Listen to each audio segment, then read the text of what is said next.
What's going on, my beautiful people? Welcome to Embrace the Journey podcast. I am your host, Alexis Forteza. In today's episode, my guest has a lot of energy, so I'm gonna need y'all to get ready. He's got a lot of good energy, positive energy, assertive. He's a leader, he's a speaker. Love his energy, love what he does online, love that he's teaching and preaching and doing all those things, right? He goes by RemyInspires on Instagram. That's how I found him. Then he has literally, y'all, he has a million, well, he probably has over 1 million followers on TikTok, but it definitely says 1 million. Cool guy. I don't even want to give it away because it is a long interview, but it's worth every second, you guys, every single second. He goes into his book. He relaunched his book, kind of like rebirthed it, goes into that. And we were just dropping gems. I don't know if I was in the spirit this evening when we had this interview. I don't know, but it was fire. So like I always tell all my listeners, all the information below is for my guest. Make sure you go follow him, Instagram, TikTok, buy his book, support good people, okay? That's all I ask is support some good people. All right, so without me rambling on and making this intro any longer than it needs to be, please give a warm welcome to Remy to Embrace the Journey podcast. Welcome to Embrace the Journey podcast, Remy. How are you? I'm doing well. What about yourself? Good. I'm good. Thank you for coming on. This podcast, I really wanted to have male voices because I feel like y'all don't get enough of a chance to speak in a healthy way. And I feel like your voices, at least I attest to, every time I see you online, you're spitting facts that are healthy. You're not spitting negativity like some people with platforms nowadays. So, I mean, you do a lot. Literally, like, all your link, of course, for my listeners, all the links to platforms will be below. First of all, you have 1 million followers on TikTok. Hello. That's crazy. All God.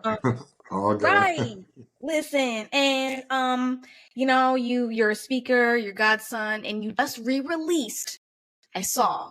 You just released a book of yours, Microwave Dreams, which you kind of a little bit vulnerable with that. So let me let's start. Yeah, hello. Let's start with that book because the video that you posted about it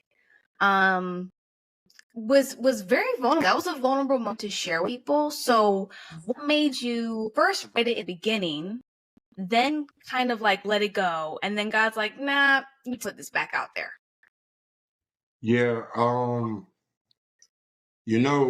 In the beginning, I'm 35 now. I believe I wrote that book or released it at least when I was 30 or 31, and I think it did well for that time in my life, and it wasn't exactly what I hoped for entirely, but it made sense for the following that I had at that time, and so I think that God just kind of spun the block and was just like, I want you to like put this back out there. And I'm gonna be honest with you. I thought about it when I felt like he was telling me to do it. I was like, is this going to do good? Is this going to flop? Is this not going to do well at all? But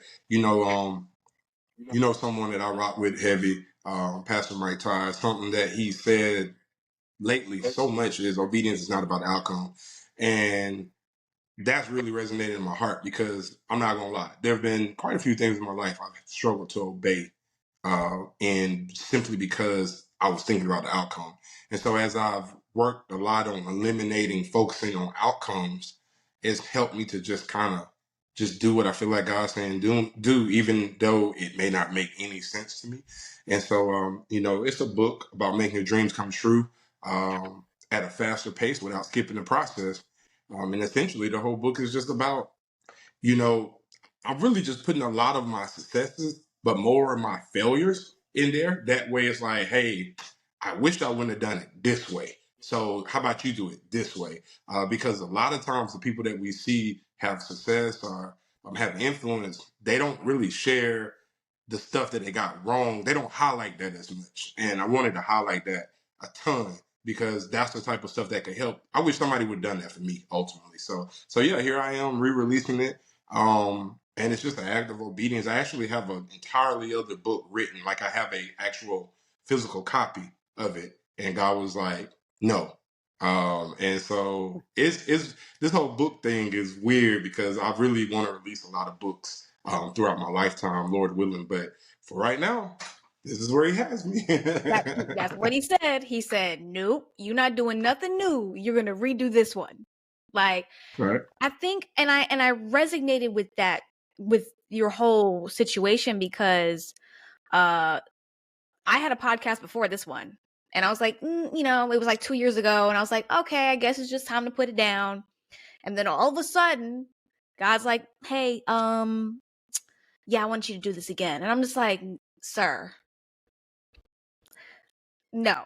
So I don't think people, like you said, people don't talk enough about like that, not wanting to do something, even though God's like, yeah, I need you to do this. And you're just like, nah, the first time this went through, it didn't happen like I thought about it. And I know, hey, Michael Todd, and he's one of the people that always tells us about his damaged, what's his new book is Damaged Not Damaged, Destroyed. but not destroyed. Yeah. Yeah. So I feel like a lot of believers, in a way, we're all kind of doing similar things. We're starting to be more Mm-hmm. vulnerable. We're starting to be Mm-hmm. more honest. We're Yep. starting to be like, hey, this is not easy. Mm-hmm. This whole, People are realizing that vulnerability works. it does. Yeah. That's why Yeah. when I got this podcast idea back, I was like, okay, well, I'm just gonna be honest. I'm gonna be honest. I'm gonna do this. And I think, I know one of my favorite podcasters, Tim Ross. Pretty sure you've Oh seen yeah. him, The Oh Basement. yeah. Oh yeah. He's the face of vulnerability. Listen, and I was just like, people are hungry for real thoughts, real feelings, real everything. And it translates not into just purpose, it translates into relationships, it translates into friendships. I mean, everything. We're craving realness. So, Hmm.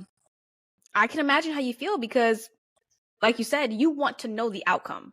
You really do. And Alexa, I want to encourage you, but anyone else that's watching this, because this story just popped up in my head, and it's just like I'm still so encouraged by it. My first cousin, like my mom's sister's daughter, we've been kind of like brothers and sisters our whole life. She has a podcast, and she's done it for probably about, I mean, man, she's probably like on season 6 at this point, and she's done it very consistently. But she didn't have video to it. She never had video. In this most recent season, she added video, and she went through a phase kind of like similar to what you were talking about, where it was just like she stopped. She didn't think she was going to do it. She didn't start a brand new podcast, but she just stopped the one she was doing. She tried to stop, and then God was like, "Nah, start back." And she just didn't really see the point in it. She wouldn't get the numbers she thought she should have, and her subject is mother wounds, which is very rare because you hear more about Mm. daddy issues, but not mother wounds. I say all of this to say this: this story is so crazy and mind blowing. She's on like a live one day on Instagram, and it's Sarah Jakes, and she's on this live, and Sarah Jakes is talking about mother wounds or something along those lines. And so she DM'd Sarah about the conversation and was like, I would love to talk with you more. Long story short, she ends up on Sarah Jakes' Woman Evolve podcast just from a DM. And she was about to completely stop. And when I tell you my cousin's podcast is not big, she knows this, it's not Right. big. But just from that act of obedience, just like, and the reason why that's so big, to anybody's watching that, maybe you're a huge fan of Sarah, maybe you don't know who she is, or maybe you're not a fan. But Sarah, to my cousin, is like her top, like, person that she looks up to. That's And like so my this Tim was like a Ross. huge, right, exactly. So just imagine something like that happening.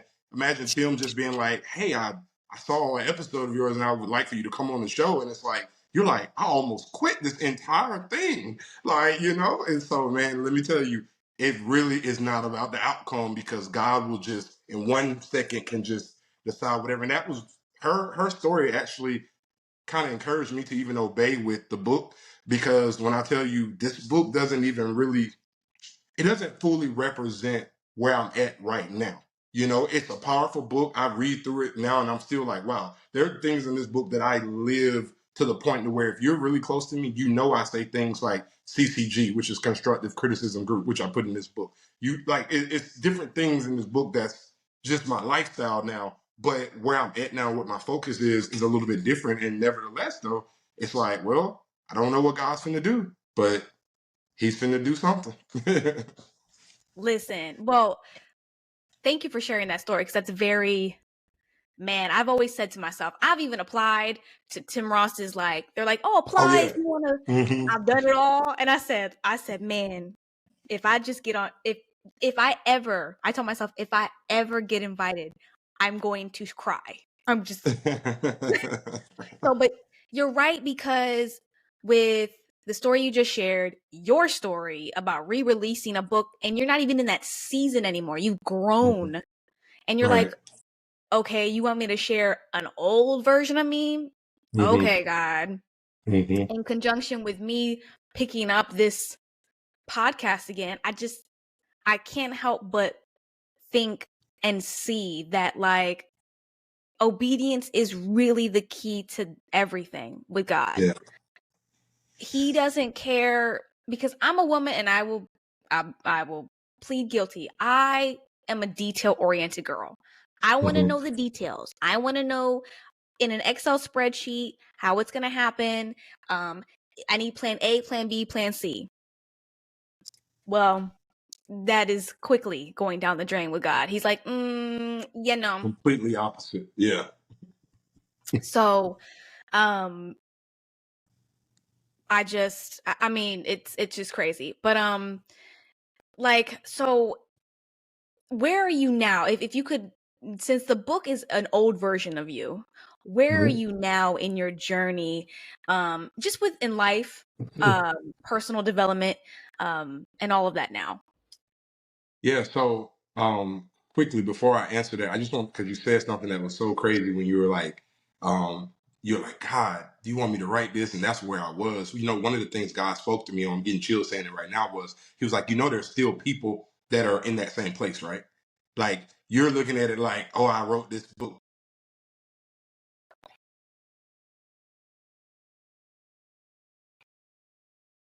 Oh, nope. Can you hear me? Yeah, you're still good. Okay.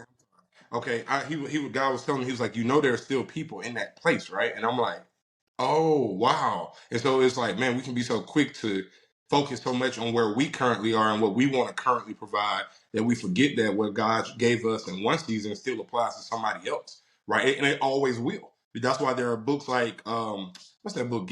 Not Get Rich, but something about Grow Rich or something. And it's like, Yeah. yeah, it's like decades old. And it's like, it still just keeps selling out. And yeah, but where I'm at right now, I think, you know, I've shared a lot of my thoughts and experiences in the dating space quite a bit, um, singleness and things like that. But I think right now my real focus is like, that's such a great question. I'm trying to figure out how to put that into a short answer. I'm kind of just in a space where, you know, I just say this. Here's a couple of highlighted things in my mind and in my heart right now is the subject of entitlement.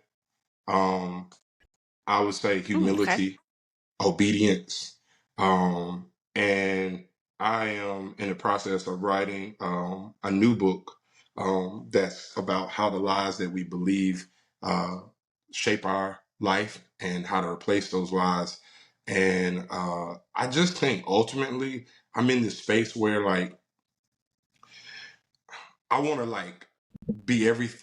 You know what? I'll be really transparent with you because I know that's what this show is all about. Um, I'm accepting more and more every day who I am in this season and Mm. trying to find more comfort in that because as a trailblazer, as a pioneer, I don't really always feel the most accepted. I feel like I have a set of gifts that not to say it's different than everyone else, but it's like there aren't many people that I see with the exact same set. And sometimes it can make it hard for you to figure out what's your lane. When you can do multiple things, you're trying to figure out, okay, God, where do I focus? Where do I place my abilities? Because I could speak, I could write, I could do the podcast, I could try to focus on speaking engagement. I could, you know, and the list goes on. And I say that very humbly. I'm looking at him like, why did you give me all this? Because honestly, I think if you had less, it probably is a little bit easier than when you have a ton. Because even and we're talking about these guys because they're individuals that have inspired the two of us. Even when you think about Tim, never doing a podcast and then stop pastoring while the church is doing perfectly fine, as you know personally, and it's like stuff like that is very hard. And so I'm actually in the process right now of launching in person services. So doing this, I've actually have not told anybody this publicly on my platform, but about to launch something Hey. called the Garden, which is going to be revival nights here in Birmingham, Alabama. This would be my first time launching actual church services in person. I used to do events several years ago, like 1K Feud, Kev on Stage, a couple of names I brought out. But I've never done it like with the intention of like trying to like spread the gospel. That wasn't the intent. It was to give Christians a place to, build community and stuff like that. And so I'm in the process of launching that and kind of coming from being behind the the camera for the last, what year we in, 2023, 3 years. I used to travel and speak in schools, churches, and organizations from 2015 to 2019. I have not had a in-person speaking engagement since 2019 due to the pandemic. And with my platform on social media, I just felt no reason to try to, it's like if you can make the same money right here, like right in your home, right? Right. It's like, why do I want to go through all this trouble to go all out here and over there?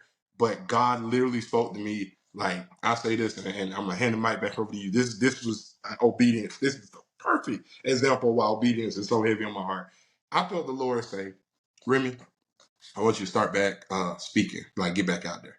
Now I have a lot of trauma in that area because Mhm. there's a ton of people that do motivational speaking, things like that.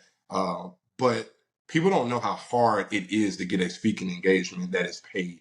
It is very hard. I'm talking sent out 3,000 emails and got back 5 responses. If you're not world-renowned name, it is very challenging. And so long story short, when God told me, I'm like, my mind instantly goes to all of the rejection. Instantly. And I think that's what a lot of us do when God tells us to do something. We immediately think of all the reasons it won't work, all the fear attached to it. And so instantly I got hit with that. And I text my mom because she's like, just like the greatest woman of faith. And I'm like, Mom, what do you think about this? You know what I mean? And she was like, if you feel like God is saying it. And I promise you, Alexis, I got offered like 3 speaking opportunities in a matter of 3 weeks to a month from the moment that I felt like God told me that. And I have not had that happen in the last 3 years. It was the most, I was like, what? It was to the point to where one of the principals, he was like, hey, I'm gonna need your website. And I had to like call my guy and get a couple of things done because my website wasn't prepared for speaking anymore because I had kind of abandoned it. But in the depths of my heart, if someone asked me, what do you really want to do? What do you really dream of? That dream was still deep inside of me, but I had buried it out of rejection.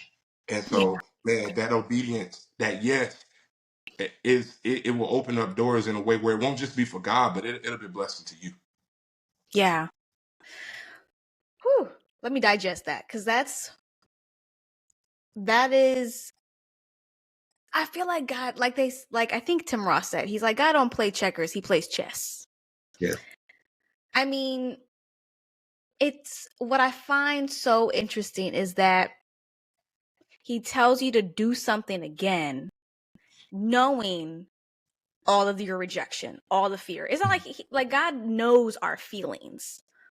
And it's funny how he calls us back to those very things that we're like, nah, not doing this. Nope. Because I guess to me, it's resonating like he's letting us know you can't do nothing without me. So Facts.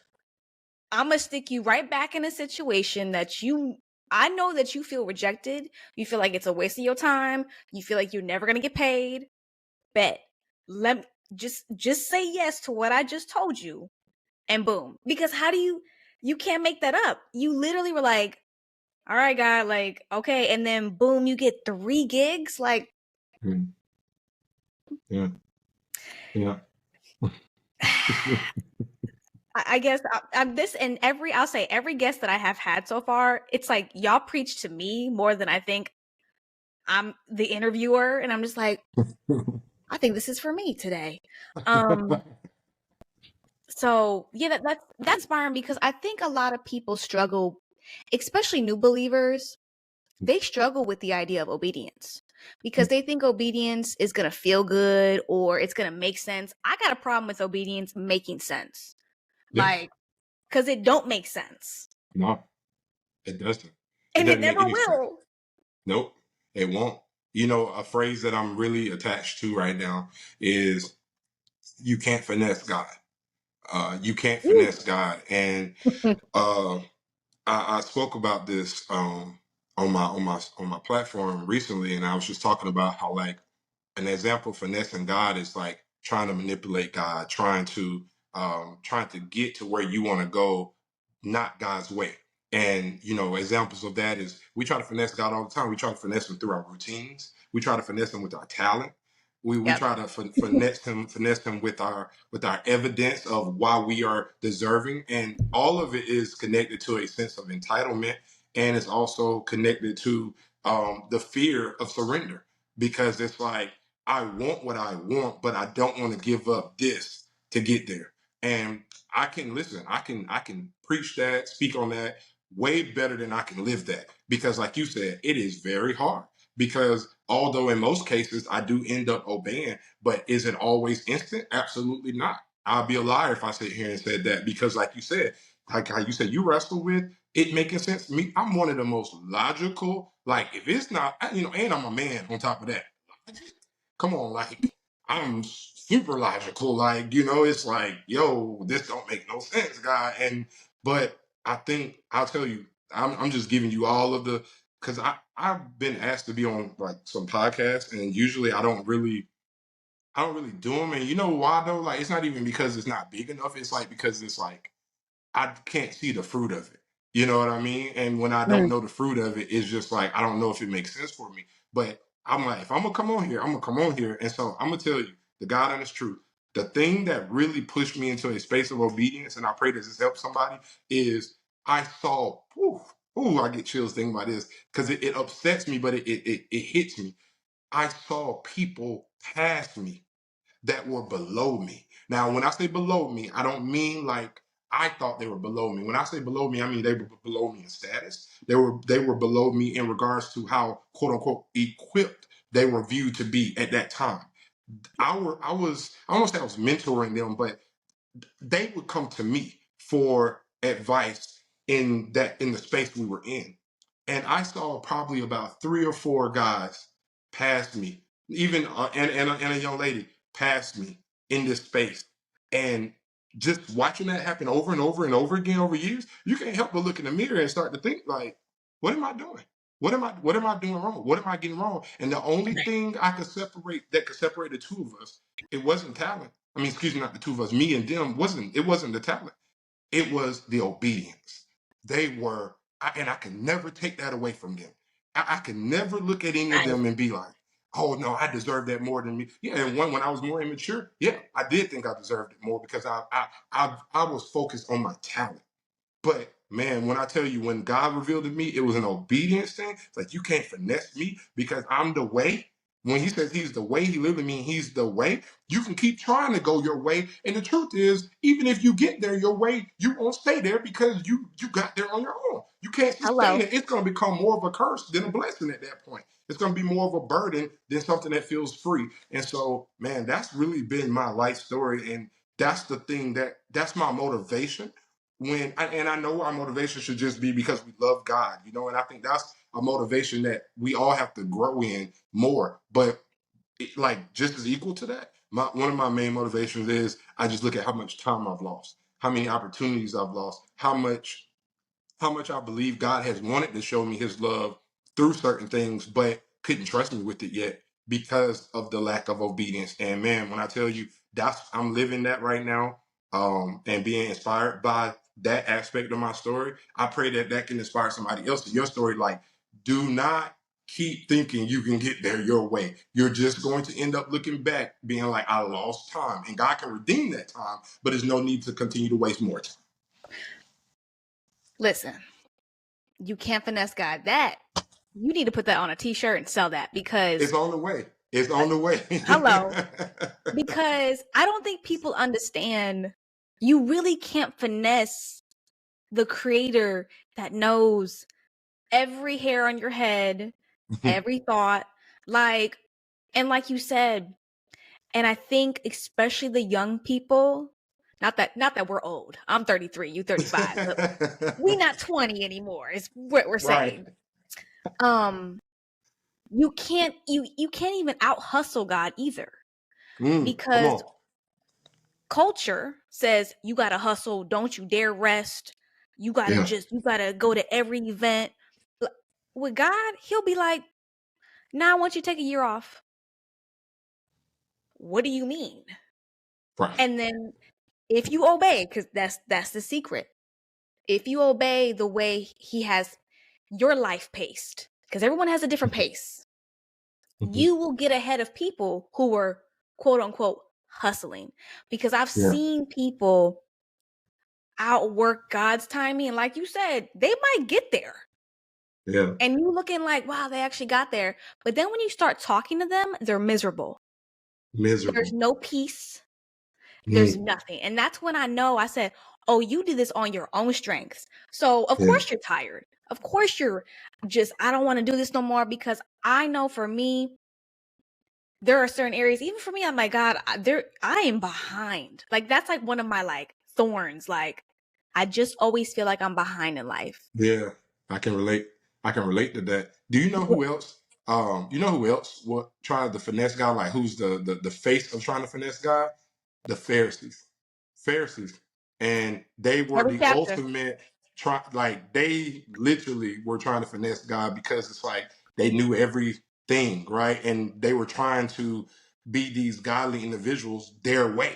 They literally rejected, I was watching an episode of Chosen the other night and the TV show, and they literally rejected Jesus, even though he was right in their face. And like it's like the same one that's supposed to be the center of everything you guys are about. And I think I'm gonna tell you, one of the roughest, like, oh my gosh, like this is me like being so real. Like I low key was about to tear up thinking about it. One of the roughest things that God has shown me is that uh the number one people that try to finesse God is just like the Pharisees, is us. It is it's people that are trying to do godly works, because Mm. we will convince ourselves that because it's a Christian uh podcast, it's a Christian, I'm a Christian TikToker, I'm a Christian social media influencer, I'm a preacher, I'm a pastor, that because that's what I am, and I have a schedule, I have a goal, I have to reach that, I have to get to that, and there's no way God would tell me to stop that. There's no way God would tell me to step down from that. There's no way God would tell me to pass that to someone else. There's no way God would tell me to go do something, go get a regular job, when the thing I've been doing as a Christian or as a pastor influence has been working. We were like, no way God would say that. But because God deals with the matters of the heart, Mm-hmm. right? He would do something like that because his what he's focused on is who we're becoming more than what we're doing. He's focused more on who we're becoming more than where we're going. And we're so like destination focused that Mm. we Yep. just lose complete perspective of who we are. And I have this word that I feel like a phrase the Lord gave me recently is, what are your soul goals?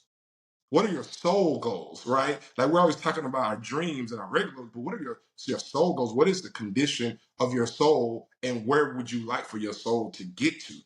Because a lot of times all of our thriving is so external and very rarely internal. And so, yeah, and I know you're really big on like the internal. Like I can just see that through so many of your posts and just different things you talk about. And so I know you know what I'm saying. Listen, it's, I mean, and even though, like you said, I deal with it too. Because I mean, we're human. I don't know not one human being that's like, I kind of sort of want to do this because, oh, is it going to go viral? Is it, because but you're right, man. I'm trying to I gotta dissect what you just said, because what you said real quickly, but it was there. The Christian people, the influencers, I think they're the most stubborn when it comes to, like, if God said, "Hey, take down that post," Right. but no, it's like, no, take down the post. Yeah. There's been many times Yeah. that I've tried to post things, and I just felt like, I'm gonna take that down.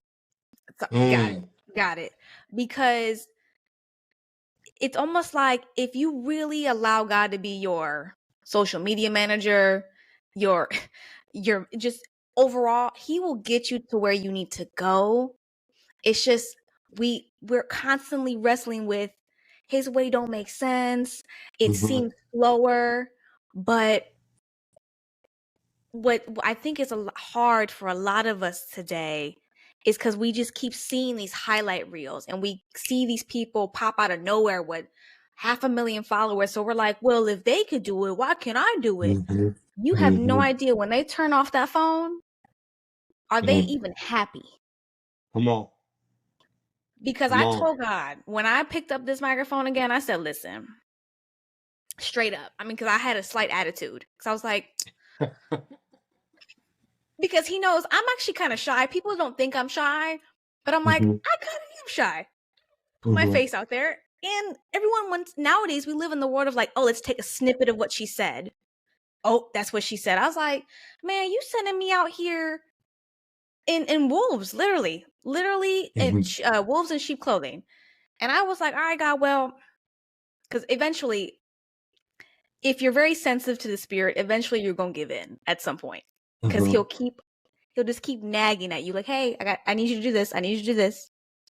And I was like, listen, all right, God, like, I'm gonna do this, but I don't want to sound like the rest of these people. And not that I needed to tell him that, because he already knew that. But I like to act like God, like, hey, by the way, I'm not doing it like this.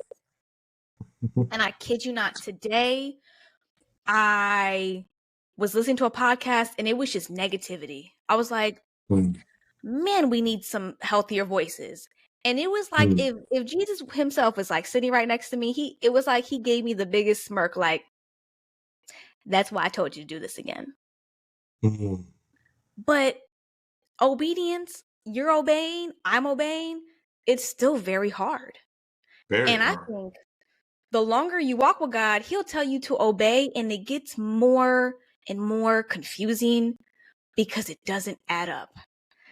You're just like, in the beginning, like when you're like a baby in your faith, you're like, okay, you want me to go left? All right. Oh, you want me to go right? Okay. As you start walking with him, you're like, wait, sir, hold on. Are we going backward to go It forward? adds up. It adds up in the beginning, though. It's because in the beginning it does add up. It does make I'm sense. convinced. I know there's no scripture that says this verbatim, but from just discipling tons of people, when you first get saved, God does not make it as nearly as hard as when you You have don't. been in this thing for a while. It's literally like your prayers be getting answered fast. Because what he is, he's like revealing to you that he's real. That this is not a hoax. This is for real. But it's like you said, it's like the longer you do it, oh my gosh, you nailed it. It literally turns into, I was on the treadmill going forward. Now I feel like I'm going backwards, and it feels like I'm on incline, and it feels like there's weights on my shoulder. What is happening? What is Yes, I going guess on? I am working. I guess I am working out my salvation, because that's what this feels like, a workout. For real. And like they call them the seasoned saints. You hear them say like, oh, honey, it gets more and more interesting as you walk with him. And I didn't quite understand until recently. I don't know. As soon as I got into my 30s, I was like, Woo. yeah, this isn't adding up. This isn't, I said, this ain't adding up. I said, do you see my situation? I mean, I have conversation with God, like, do you see how much is in my bank account? And you ain't do what? Nah. Because, and it's like, what I have to do lately is remind myself. I almost have to think back to my past. And I'm like, well, Whenever he's told me to do something, I've always been okay. Mm-hmm. Why am I tripping now? Mm-hmm. And sometimes, like you said, it might take you a few days, a few weeks to be like, all right, well, let's get it. Because in the beginning, if he said go, go left, I did it that instant. I didn't even think twice.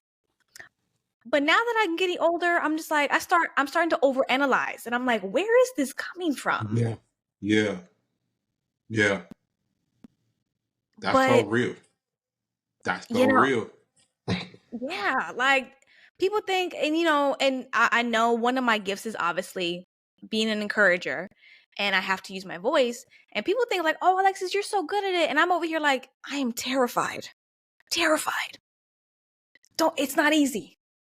So I can't even imagine. Especially, I know you're very ambitious. You're very like fast on your feet. Like I can almost tell that you're like, all right, what's the next project? Okay, let's do the next business. And I can almost tell. I can almost see God go, hey, so can you just sit down? Listen, you don't even listen. So, yeah. So your observation, as far as who I am naturally, is correct. But the way that probably since probably I can't. The pandemic has really made time a very confusing concept. Listen, But it's hard to properly, you know, think back of which time frame. But ultimately, what I'm trying to say is that I'm no longer like that. I actually read a book. It's called, man, how am I forgetting this? It's an orange book, and I believe it's called Stride. Not Stride. I'm thinking about Mike Ty's sermon, but it's along those same lines. It's about slowing down, and it is probably my favorite book that I've ever read because it just made me just go at a completely different pace. It made me be okay with being at a completely different pace. Um, just God moved me. For those of you watching, I used to live in Atlanta for the last 9 to 10 years, and God brought me to Alabama. I had some just random, unexpected health issues. I ended up having to go back to where I was from to just go figure that stuff out because we didn't know if it was cancerous. It was just a crazy situation. And I had that going on with a tumor in my arm. And at the same time, I had a condition with my chest that was affecting my voice. So the way I'm speaking now, I couldn't speak. I was whispering. And I use my voice for a living. So if I couldn't speak, I couldn't bring in income. So I had to just take a break from everything. You want to talk about stop, like not understanding what God is doing? Like I got like kicked in the butt, just like boom, stop. And from there, he brought me to Birmingham, which has been a completely different speed than Atlanta. Probably the first year that I was here, I lived in the middle of nowhere the first year I was here. So like right now I live smack dab in the city of Birmingham. Like if you hear sirens in the background, any of that, it's because I'm literally in the middle of the city. Like the theater is across the street.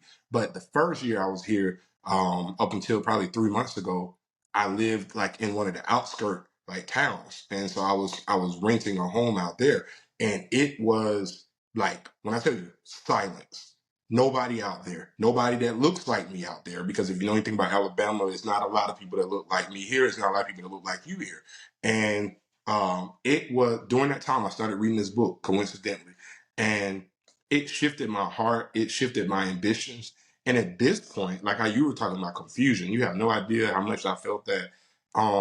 It just put me in a place where I took all of my gifts, all of my desires, and I put them over here. And I said, okay, which one in this season? Which one now? Which one is your heart? When? Well, how? Do you even want me to do any of them? Is it something completely separate than this? Do you want me to develop in a different? Maybe I'm trying to focus on. That's where the becoming thing came from. Because God spoke to me that season. He was like, "You're so focused on what to do that you're ignoring who I want you to become." And I just literally had to just like let some of the stuff I was doing go outside of the videos.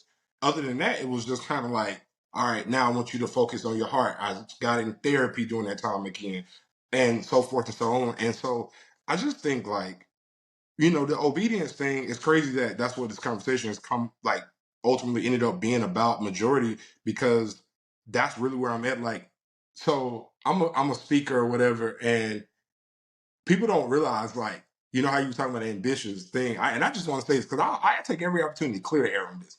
I had no ambition to be a speaker in my life. It would seem like it because I love to talk, but I mean zero ambition to be a speaker. I was an athlete, and I was working at AT&T, and God had spoke to me while I was standing by the window with my little iPad. You know, you stand up with your iPad, and I was looking Right. at motivational videos, and I'm like, Lord, I am not made to just be here. Like, I'm not above a 9 to 5, but I'm not supposed to be here. This is a very toxic environment. I don't feel like I'm using anything inside of me. And I was serving in the high school ministry at that time. Long story short, God goes, do what I told you to do. Because I don't know if you ever heard that quote. They said, when you don't know what to do the last thing God told you to do, which Yep. makes completely perfect sense because it just simply means go obey because your next step is connected to your obedience. And so it didn't seem that practical to me back then, though, because it's like 2015, 2016. And so I'm like, the last thing you told me to do, I don't know what that is. So I start racking my brain, asking the Holy Spirit to reveal it to me. And he's like, I told you to start making videos. And I'm like, bro, this cannot be God. Like, stop playing, Lord. Right. Like, I I'm rebuke like, this. exactly. Literally. Now watch this. And the reason why I had to share this, because I wasn't gonna share it, was because you made the comment. You said, you said sometimes it takes 5 days, it takes a couple days, a couple weeks. No, no, no, no. Let me tell you how long it took me to obey. It took me 2 years. God told me to start making those videos. And he said, I said, Lord, come on now, that's silly. He said, I've been told you to do this. And I'm like, oh yeah, you did tell me that like a whole other year ago too. But here's the thing, watch this. We have to be so willing to step out on faith. You can't obey without faith. And so Nope. often that's the reason why we struggle to obey is because we want it to make sense. And practicality and faith don't go together. But back to the story, I never even believed the first time when God told me to do it that it was God. That was the problem. It wasn't even a disobedience as much as it was I didn't believe.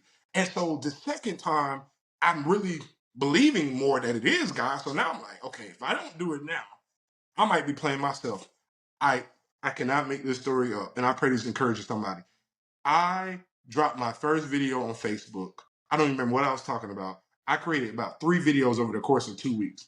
The third one was about being stretched, and I had a rubber band in the video. I was not a polished speaker. I was not the most self-aware, but I was passionate. Do you not know I got my first speaking engagement shortly after that at a youth conference at the beach, and I asked them. I said, hey, what made you reach out to me? Because once again, I was not making the videos to be a speaker. I just made the videos because God told me to. And he was like, oh, well, I asked you to come out and speak because of your video I saw on Facebook about stretching. I said, my video is what made you ask me? I thought it was because, I used to be a part of his youth ministry when I was a kid, or he knew my dad was a pastor. He was like, no, it was your video. He said, I saw that video. I was like, we need him to bring that to our kids.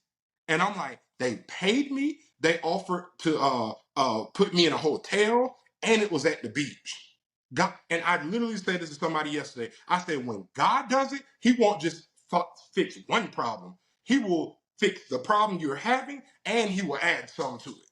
And man, when I tell you, I've just seen the obedience pay off, and it doesn't always pay off instantly like that every time. But I've seen it happen enough to where I know, hey, this could be one of them times. So let me Hey, go, baby. like I'm digesting because you're right. And that's I'm literally picturing you in the middle of the AT&T store, knowing because like I've had this, those like this. because you're on the clock, so you're trying not to get in trouble. I can just see you in that store, knowing internally, like, yeah, I think I'm made for more. Because I think I know I feel that.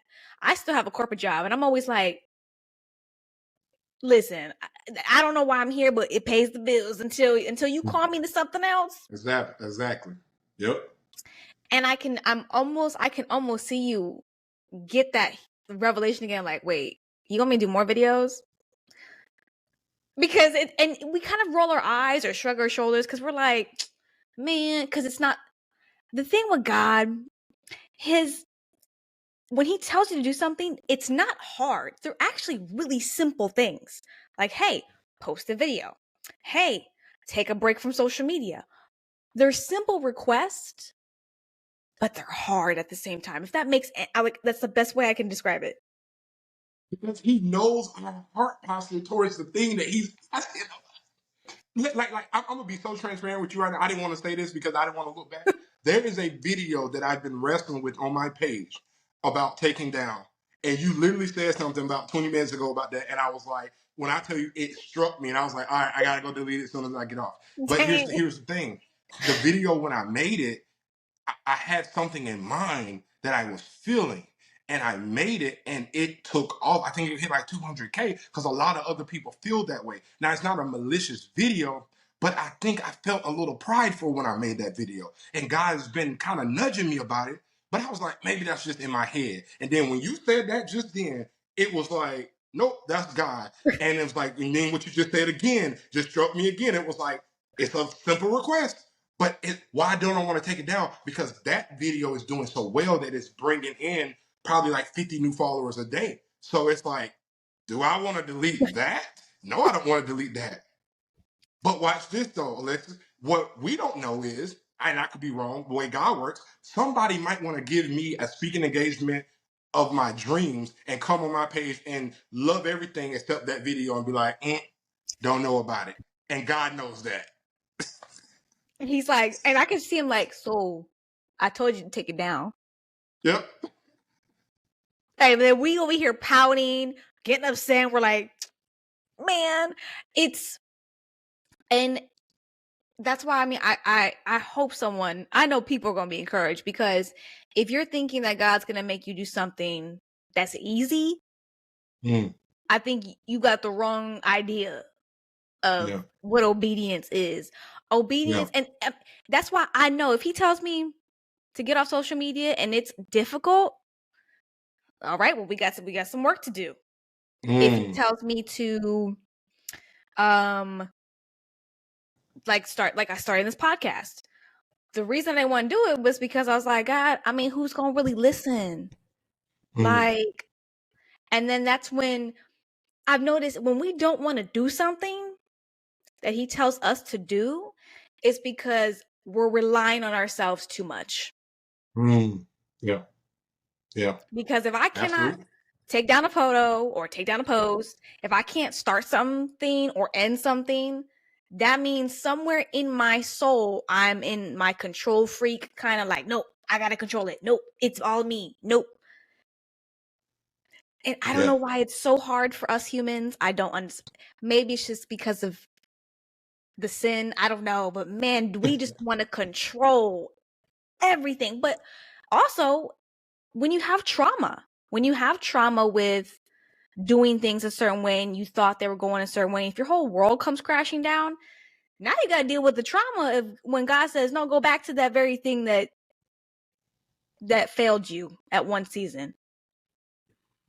That's terrifying. Yeah. No. I don't want to. I don't want to be judged or get made fun of and that's why I do look up to Tim and even Pastor Todd, because I know Pastor Todd, he mentioned the whole, because I'm pretty sure you remember. Oh yeah. The whole spit situation. And then he had I think it was it the Christmas or Easter, one of the performances he did. Easter, yeah. This man, I can't even fathom, because he has a platform. He's got I can't imagine him doing something like God telling him, nope, you're going to turn off the comments. But God, that's going to make me look weak. I think he said that. He's like, but that's going to make me look weak. And because Michael Todd did that and he came back with this book, I mean, seeing leaders like that obey even the simplest things, and then they come back with tenfold, it's like, okay, there must be a formula, because clearly. Yeah. Obedience is the formula. And it's like, I'm not the poster child for that. Like I'll say that straight up. Like my life is not the I am not the poster child for that. But when I tell you, just coming into the season of understanding that more than I ever had within the last 2 years, because we're not talking about just obedience in the sense of like not sinning. Like, I'm talking about obedience just in the sense of doing things that don't make sense to you. You know, like that's really Zero. the main thing because sometimes not sinning is way easier than doing the random thing that God is telling you to do that you're like, huh? Like, how am I going to do that? You know, or you know, especially because what'll happen is it'll be stuff that's attached to your heart, like your money, like your time, you know, like your desires for your love life, and now you're like, wait a minute, you know, and Hold you know, the on. revelation the Lord spoke for real. The revelation the Lord spoke to me recently that I'm still digesting myself. And I want to ask you a question after this is he told me, he said, and I'm literally, this is fresh off the press. Even if it's not me, you think it's me and it's in alignment with my word and it actually wasn't me. He said, you're still going to be blessed from that because you thought it was me telling you to do something. It Mm, wasn't me, but it was something that was in alignment with my word. So if you thought he told you to go sow, I'm just making up an example. You thought he told you to go sow $500 into this ministry, but it actually wasn't him telling you to do that. You just, you know, you something else was telling you to do that, right? But you genuinely did it from a good place in your heart. But he really wasn't telling you to do it. He's still going to bless you for it. Why? Because you were trying to be what? Obedient. Now, obviously, that will not work if you're really doing something from the wrong motive, because you can't right. please God. But if Right. you are doing it from the right place in your heart, then guess what? That's why all things work together for the good. You're really trying to please him. That's what made David so special. He was a pleaser of God. People always skip that part in the scripture where it says he'll give you the desires of your heart. What does it say before that? Delight yourself.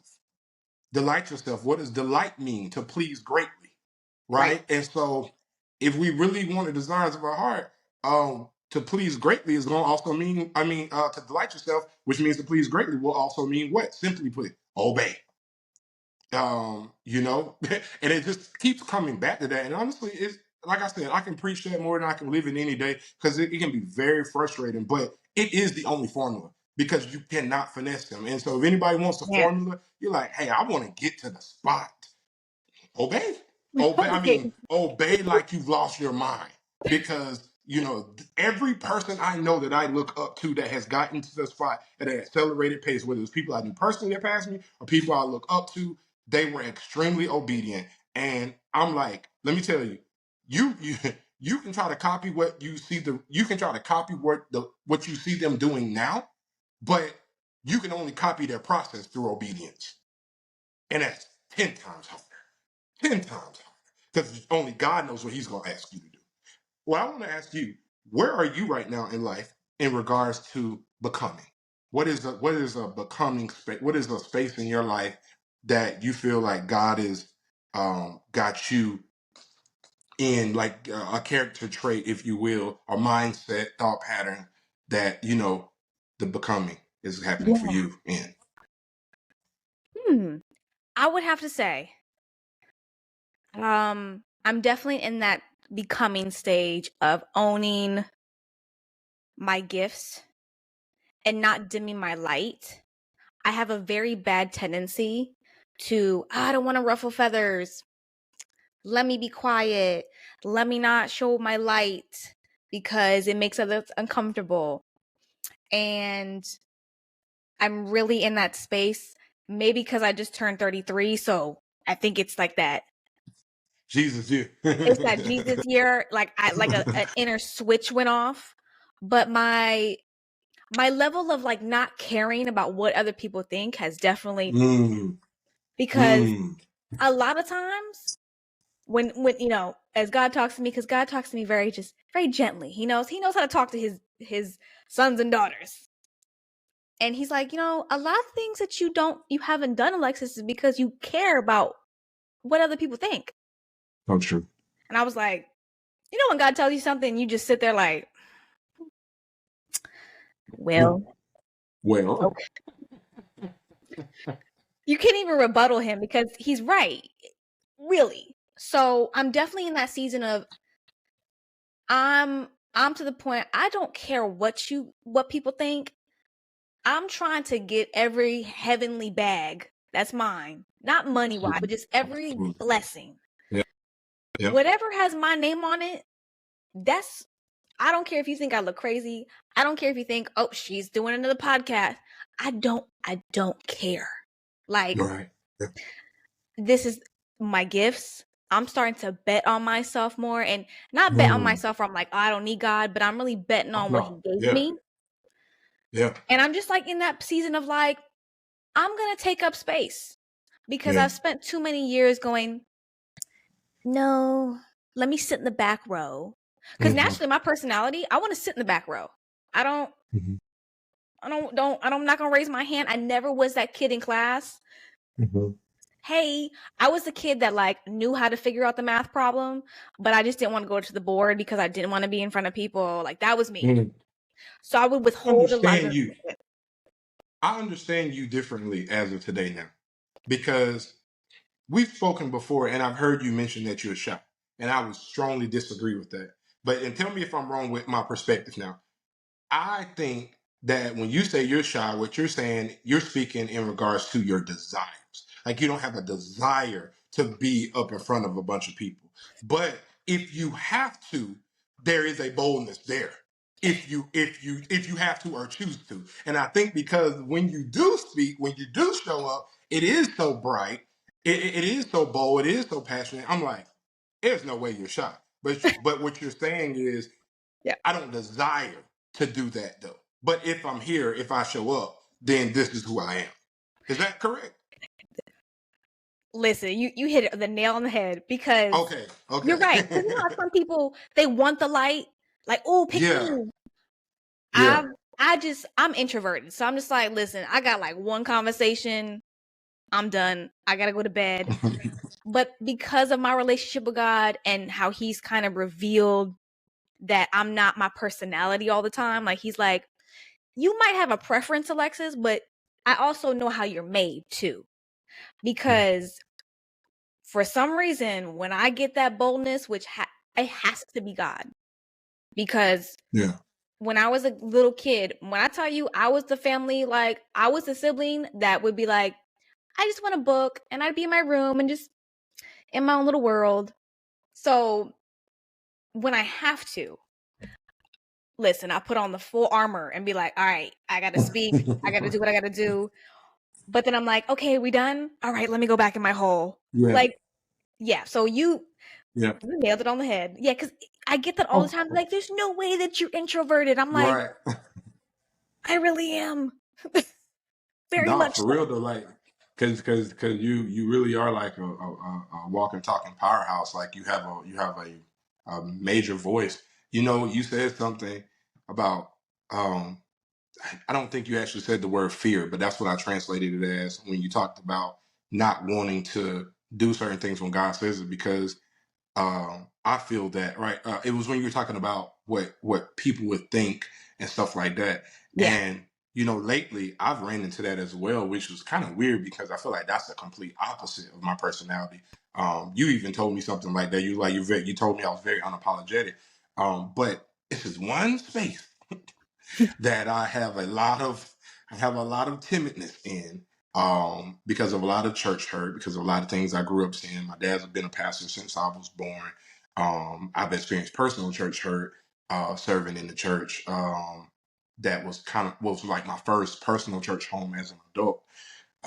Which I've done so much reconciling with several people from there, which has been so freeing, and Yeah. been just such a learning experience. But anyhow, the garden, which is the revival nights that myself and everyone that God is sending to help as well will be hosting here in Birmingham, are essentially church services. And Viral Church is my online evangelism / outreach ministry. So with Viral Church, we partner with other like nonprofits to just essentially support them financially. And I also, in most cases, show up depending on how we support them. Like, for example, we went to Skid Row in LA and did an Easter service. I believe it was the year before last. Just for example, we've done a lot of different things with different organizations, and so that's kind of like viral church. I use my platform, the followers I have, to raise the money. We partner with them and go do something for the kingdom and for people. But in addition to that, I go live, right? And so going live, that's what makes it quote unquote church, because we're together, right? We're gathered. And so God called me out of that. And I'm thinking like, oh, he's just gonna call me out of it, like so I can do speaking engagements again. Cool. No. He's like, I want you. He said, I had you in Birmingham for a reason. It's a reason why in Birmingham it doesn't feel like there is like a place you can call home with the ministries. There are great ministries here, but none of them feel like what I'm looking for, and even what I feel like is needed for a time such as this. And so I'm like at all these different churches, and I still go to church. I'm just not. I wouldn't call any church a home. And God is like, yeah, you're going to create the space that's going to become home for people. And I'm just like, Lord, now number one, if we're just talking about traditionalism and most people look for, and even what I would want, I'm like, Lord, I'm not married. Okay, so I ain't trying to be nobody pastor. But here's the funny thing about when God's called you. People call me pastor now, and I never use the word pastor. It's the craziest thing. Like, and I'm just like, yo, God, and it's so true. The people who don't want it are the people that he gives it to. It's like the wildest thing. And I'm All the sitting time. here like, all right, Lord, I don't want to do this. So what we're starting off, I'm kind of dipping my toes. I'm dipping my toes in the water, and I'm like, okay, Lord, we're not gonna say we're launching a church. We're gonna say we're doing revival nights. Okay, so they're gonna be once or twice a month, as you allow. I am open, God, to wherever you want it to go or you choose for it to go. But when I tell you, when you talked about not dimming your light, you talked about no longer being timid in that space. Pray for me. And everybody watching this, pray for me, because I am like, we're about to expand, or I don't know why I say we, it's me. I'm about to expand from going live on TikTok and on YouTube to going live on TikTok, YouTube, Instagram, and Facebook. And if you think about it, Alexis, right? Just feel me for a second. The real people that know you are on Instagram and Facebook. Yes. TikTok is kind of like random people that's like user 6978548, and Right. then YouTube. Most people don't even have an image for their icon. It's not a social media platform. You go to watch videos. You kind of treat it like TV a little bit. But Instagram, Facebook is like the folks that know the new you and the folks that know the old you are Yes. all on these two platforms. And so I'm like, Lord, you want me to announce this on there? He's like, you've been making the videos anyways. You make all the Jesus, you the Jesus guy anyway. I'm like, but no, not like this. They ain't see me Like this preaching. though. This is a different audience, God. Like that's my auntie. Crazy. That's my mom, my dad. Like that's Right. my first crush in elementary school on my Come Facebook. Like, on. Come on. All of that. All of that. But here's the catch, though. Here's the caveat if we're just being practical. And this may not have nothing to do with it for God, but this is just in my logical mind. I was like, but the truth is, the people who can help me build this are probably going to be on Instagram and Facebook. The people that would probably want to bring me in to speak or give me an opportunity will probably be on Instagram and Facebook. The people who are going to be able to maybe even just cover me in this are probably going to be on Instagram and Facebook. And why? Because that is the platform where there's a different age group, right? More of that age group and more personal interaction. And so it's a challenging thing because like you said, that this all came from what you said. I'm like, Lord, what is this person going to think? And it's so weird because it's people that I have not even talked to in forever. And I'm over here thinking about what they're. It's Demetria from seventh grade, and I'm like, what is Demetria gonna think of me? And I'm like, why am I thinking about Demetria? it's crazy. Like when God tells us to do something, he pushes us out and we're like, hold on, God, do you know who's in the audience though? Because you're right. The people that know the old version of Alexis, they are on Instagram, definitely Facebook. And even if they don't follow me, I'm public. Mm-hmm. Birdies Right. will get met like, hey, Right. did you see? And it's crazy that we get so self-conscious. And it's like, wait, maybe, just maybe, these people need to see the new version of me. Mm. Because Mm. a lot of times people from your past, they literally they put you in a box like, nah, he never was going to be a speaker or a Yeah. pastor. And then Come here you on. Come on. Come come on. out solid with a production and you speak in Mm. facts. They can be like, Mm. Mm. well, because quite Mm. honestly, people from your past will actually listen to you more than if they listen to a random pastor. Mm. Because they're like, I Because knew they've seen the him. before version of you. Yeah. So you'll Yeah. actually be more effective. But Now you still the have hard haters, thing about, say it but again. you still gonna have haters probably like, For sure. For sure. It's yeah. Yeah. It'll probably be more of them. But one thing that I think makes it hard to kind of view it in that light, because everything you just said was true, is and I think we've all been guilty of doing this to somebody in our life. We all will unknowingly and sometimes unintentionally hold people captive to the version of them that we knew them as.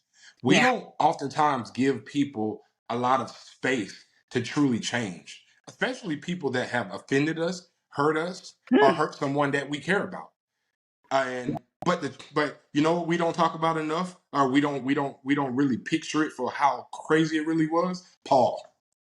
We don't talk about Paul enough in this light, because we gotta really think about. I told somebody else this one time, and I was like, "Yo, this is really what Paul looked like." Imagine Jeffrey Dahmer, if I'm saying his name right, Hmm. popping up in church, preaching the word of God. What? What? What? What? What? What? What? What? Excuse No, me? no, no, no. Tell you straight up. I ain't got no lies. Tell because the Lord know my heart. Jeffrey, if you don't get out my face before I go grab a weapon, you are not Right. accepted here, brother. Like That it's was just not. Paul. Yeah, that was Paul. But I bring that up to say this: the boldness, the level of obedience, commitment to obeying that exists to really not care.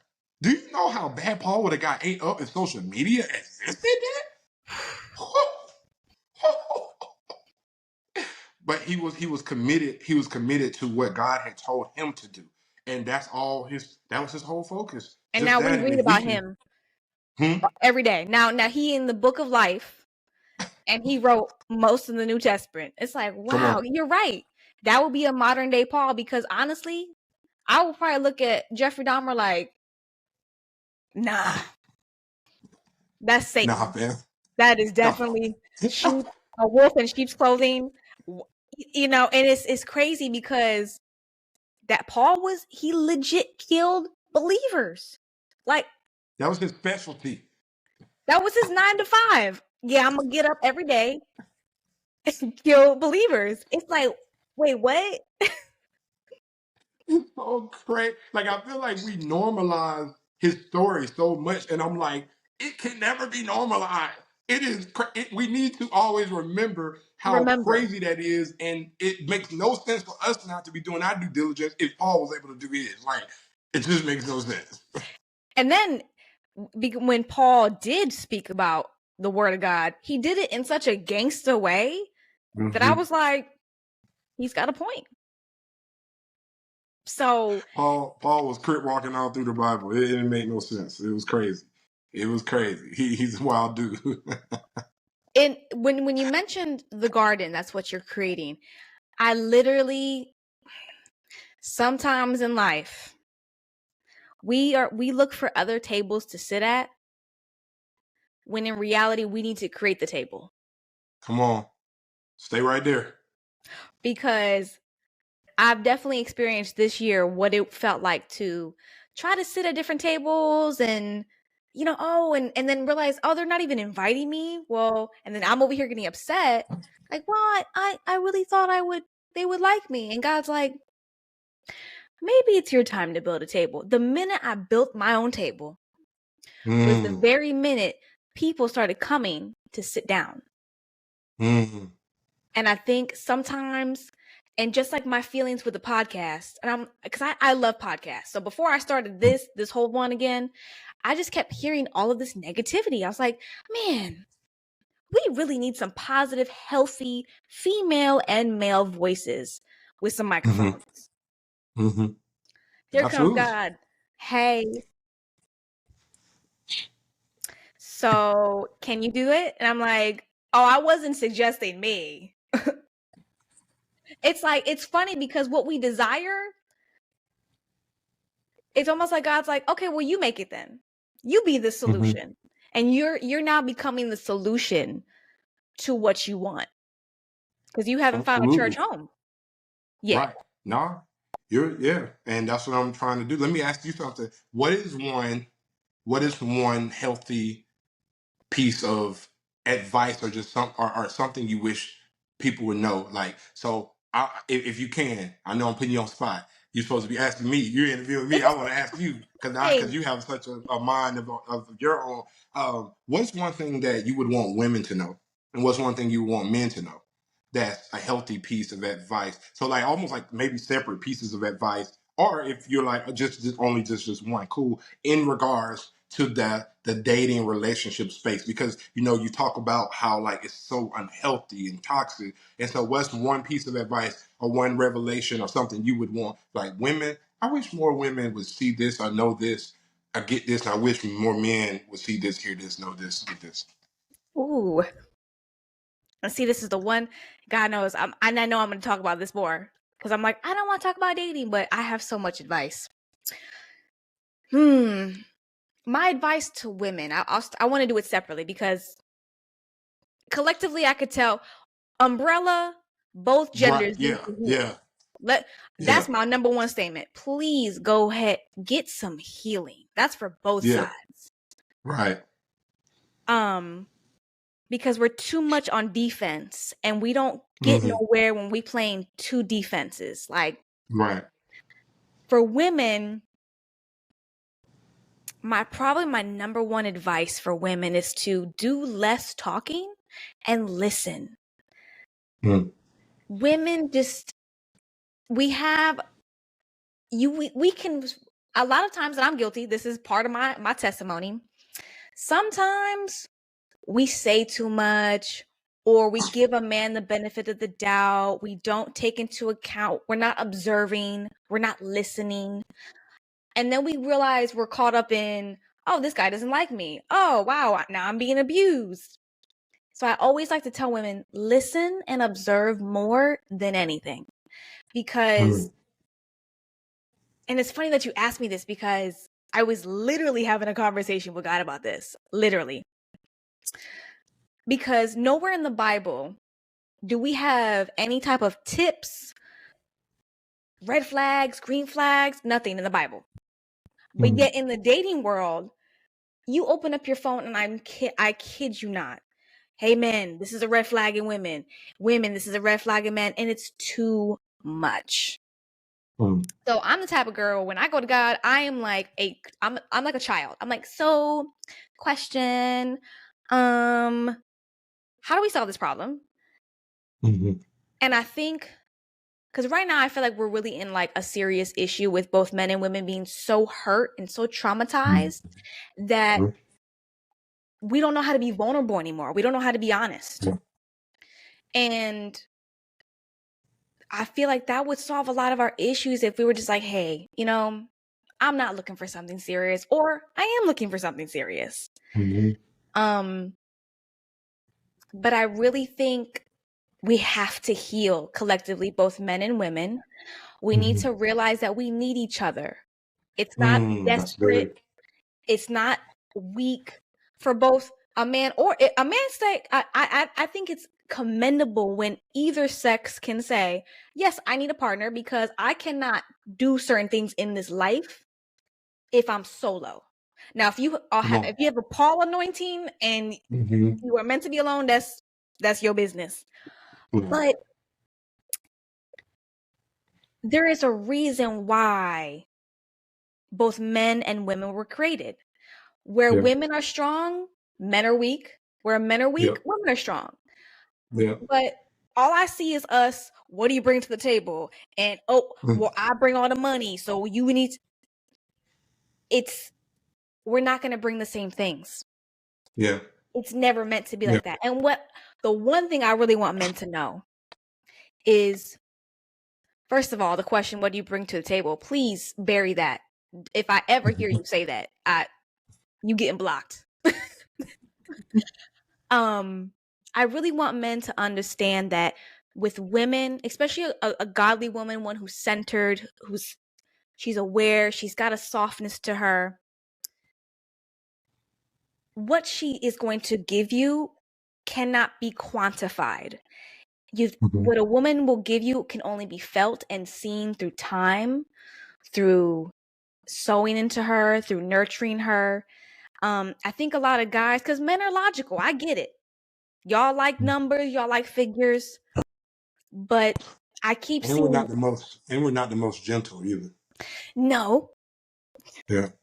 So, and I think, and that's the woman's side where a woman needs to be able to be self aware enough to say, hey, babe, like that didn't land on me right. Let me tell you how to say this to me next time. That takes a level of self awareness because I know some women out here like, I can't believe that doesn't get anything done. So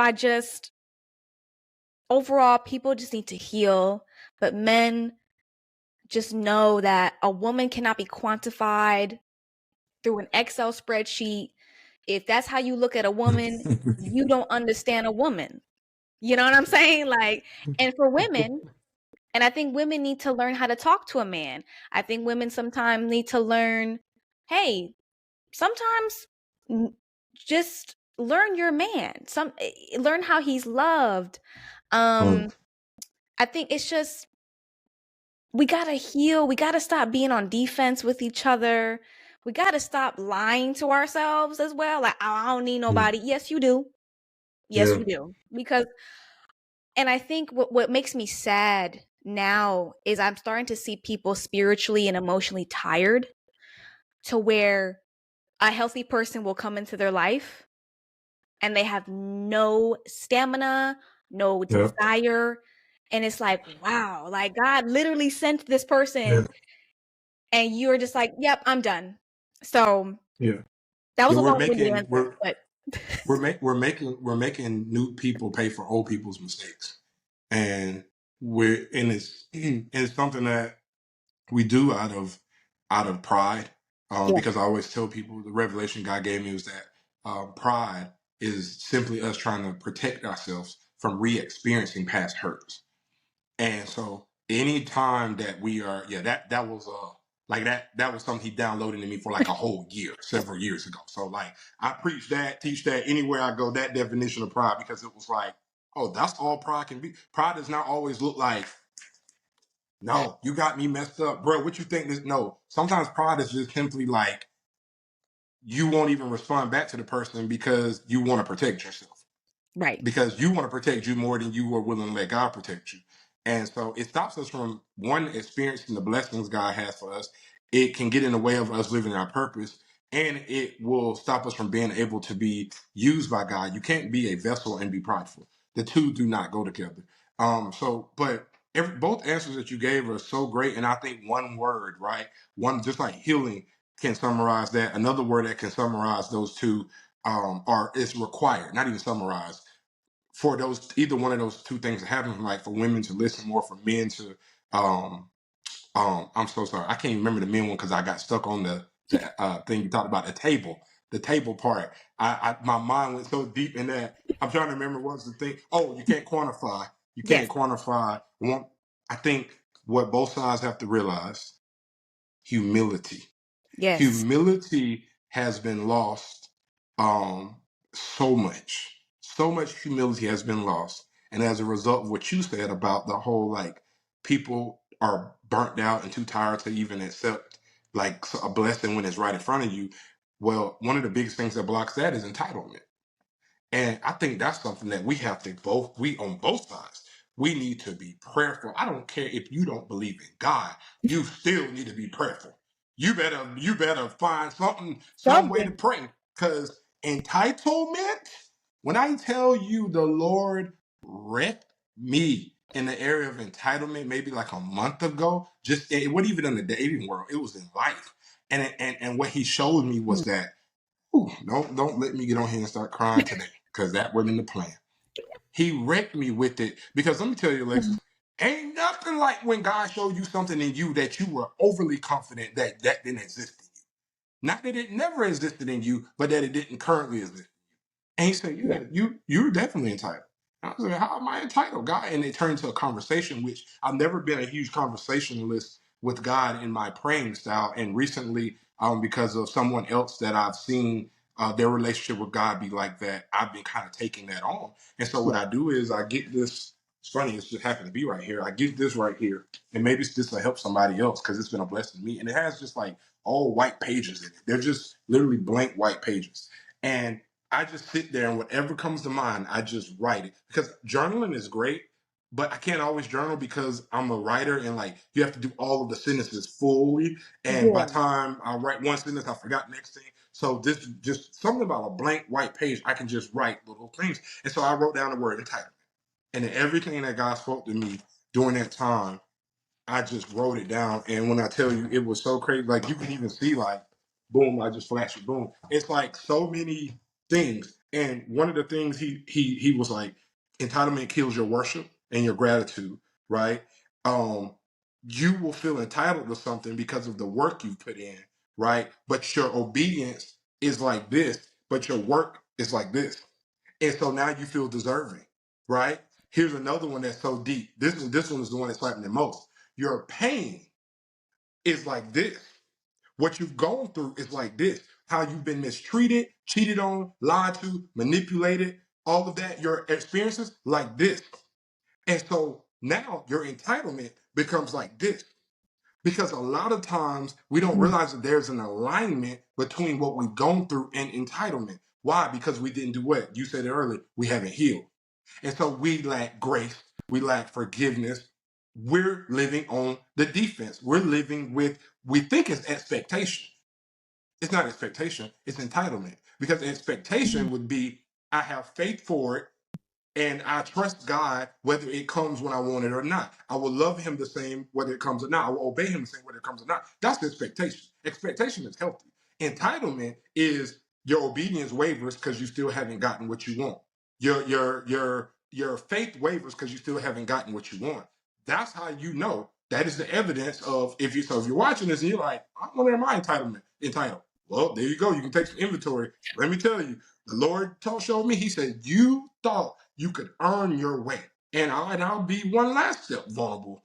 He was like, "Yeah, you've grown tremendously. You're so far from who you used to be. You're so far from the." I'm not quite sure what the full definition of womanizer is, but I'm just gonna assume I was one because I was in them streets in my 20s, and Amen. so it's like, yeah, you've come so far. You're so aware. You won't waste a person's time. You're intentional. Yeah, but but Remy, you cannot grow your way into what I have for you more than you can obey your way into what I have for you. And that's such a thin line. It's such a thin line because growth is not sinful, it's healthy, it's positive. But Yeah. it does not get you what you want when you want it by default. It doesn't work like that. It all still goes back to obedience. I'm over here like, well, I think we all have entitlement in our heart, some in some crevice, Somewhere, yeah, yeah, yeah. because I know as I now like I don't know how we got on this entitlement, but okay. Because I think, and I know I'm probably speaking for a lot of women or even men. You live your life a certain way. You like the pain, like, well, I've been through this, so I think I should deserve something better at a certain time. No, that is why growth, self development needs to be for you first. Right. Because if you're Yeah. trying to grow your way into getting a husband, a wife, a job, to be the next influencer, I can guarantee you it ain't coming. Right. And you're gonna be disappointed because you're right. God does not work on. You grew. Okay, well, let me bless you with a husband or a wife.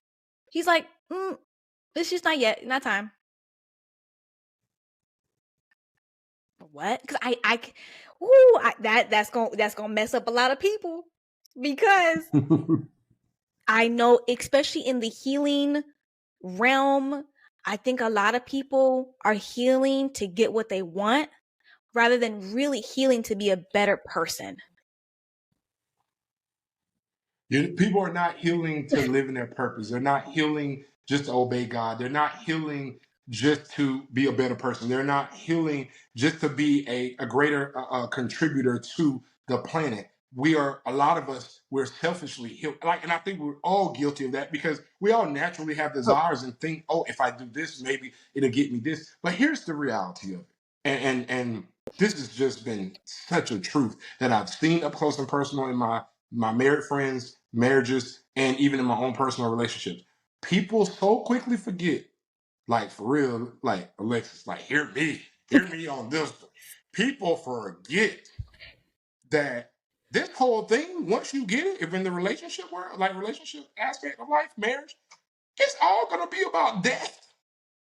That's why he's not giving it to us because he's like, yo, you got to die more. Because when you get it, it's going to be so much death involved. I remember one time I was talking to a married couple and I asked this, the wife, I said, how would you describe marriage? And she said in one word, she said death. And she loves her husband. She's an amazing wife. He says that I can see it. She just said death.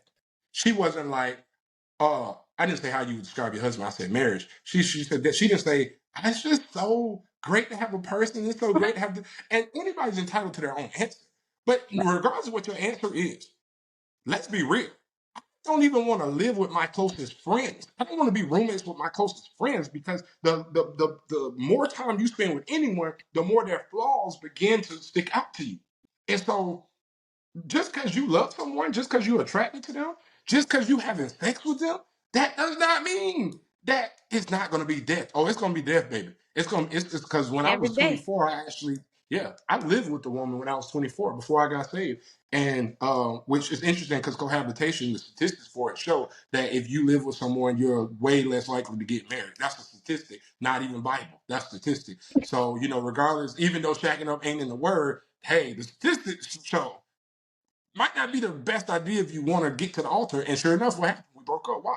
Because the first night, the first day we spent in that apartment together, I quickly realized I did not know this woman. And I'm not throwing her under the bus because I'm sure she was like, this man is hella dirty compared to her standards of clean. Like, I Right. know we were both looking at each other like, I don't know you anymore. Why? Because we had never lived together. And living together is a lot different than coming over to each other's house and spending the night. It Oh is not the yeah. same thing. And you want to do that for a lifetime? Every Hey, day. Every single day. You're listen, right. that entitlement does not roll over well. Entitlement is not like rollover minutes. You remember the rollover minutes with Oprah? It don't work like that. It will not roll over well into your relationship. I think the whole deserve, because I think there's important to paint pictures for people that might be just need a little extra. So when we say entitlement, because I know you already know, but on the men and women side, what that can easily look like, I do the men first. It's like I made over six figures, or I'm a millionaire. I'm in shape. I drive this. I own this. I have investments. So yeah, best believe I feel like I deserve a woman that's gonna clean. I deserve a woman that's gonna already know how to do. I deserve a woman that got a certain body. That's entitlement, That's right? entitlement. Because of what you've done. On the flip side, a woman who has just kind of went past the healthy threshold of self-love, and you're kind of in this space of I deserve this, I deserve that, and it's all mostly rooted in what you've been through. Well, let's remember the scripture says that our hearts are as filthy rags, and we're none of us are really deserving of any. We're deserving of hell. That's why we need a savior. And so, from both sides, we have our angles, and the culture of that tells us on our own respective sides and genders what we need to do to be deserving. And guess what we're seeing on through the podcast and through social media? It still doesn't work. It doesn't That's work. why we see the celebrities with all the money, with all the looks, with all the sex appeal, and it's still failing. So it's not a formula that works. Just like trying to finesse, it's just another form of trying to finesse God.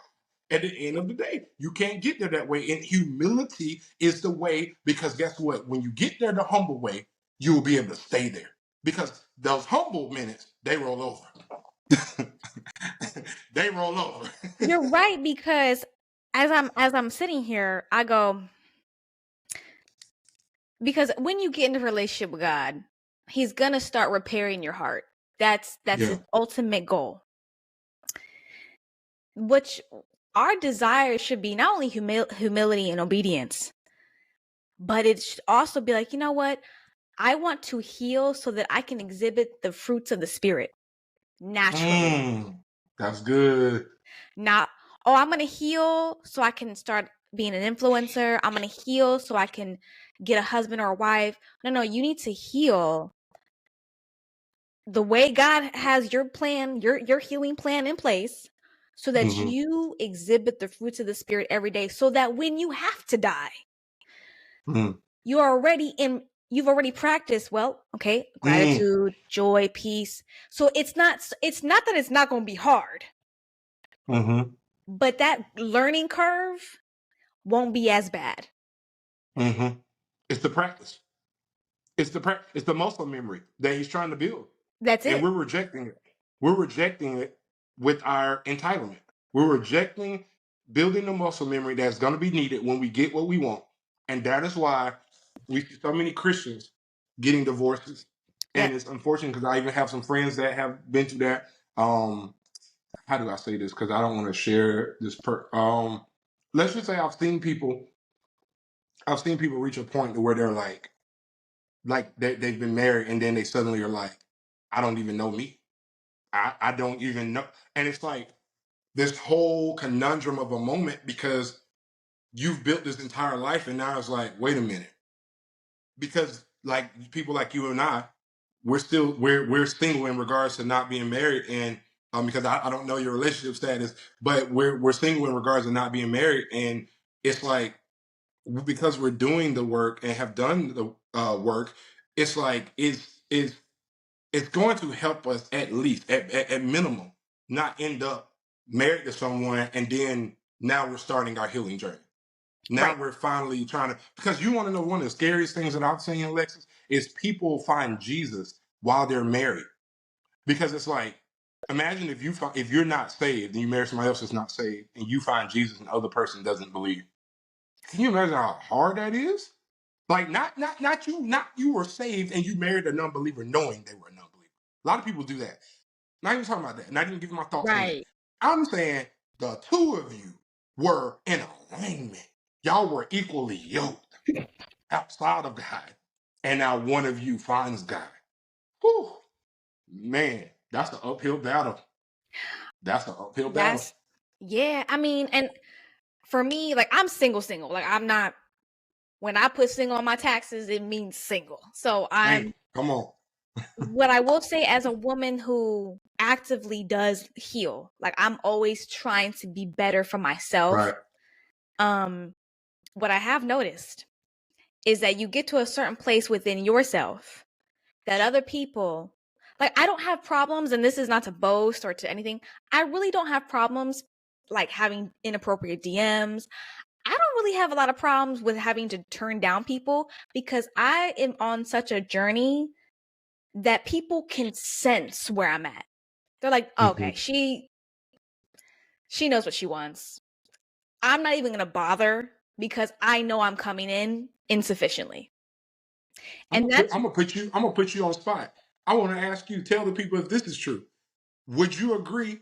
Because I know I would say for me it is.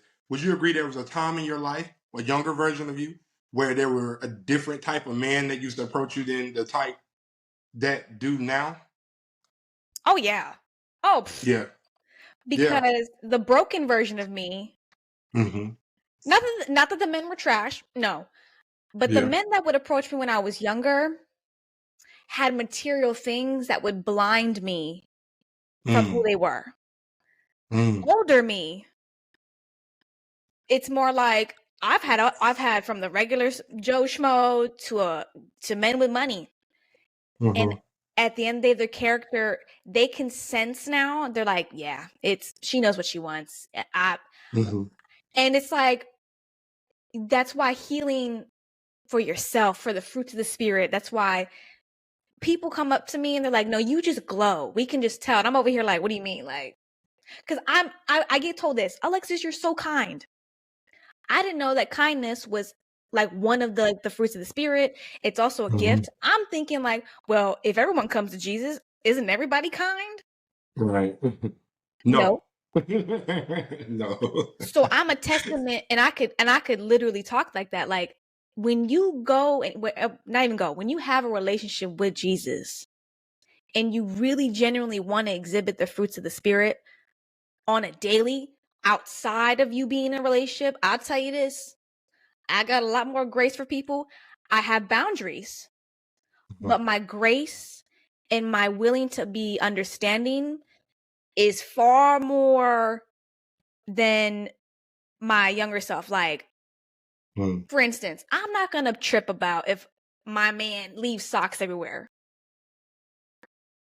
My because of the fruits of the spirit I have, no. What concern me is okay, we're not talking anymore. What's going on? Mm. Um, a Mm. lot of times if a man says, as a woman, I know a lot of women struggle with this.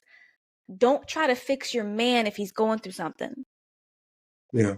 And that's a fruit of the spirit because I used to be a people pleaser and I was like, I need to fix everybody because that's what I'm not even, I used to have the savior complex because Oh, same.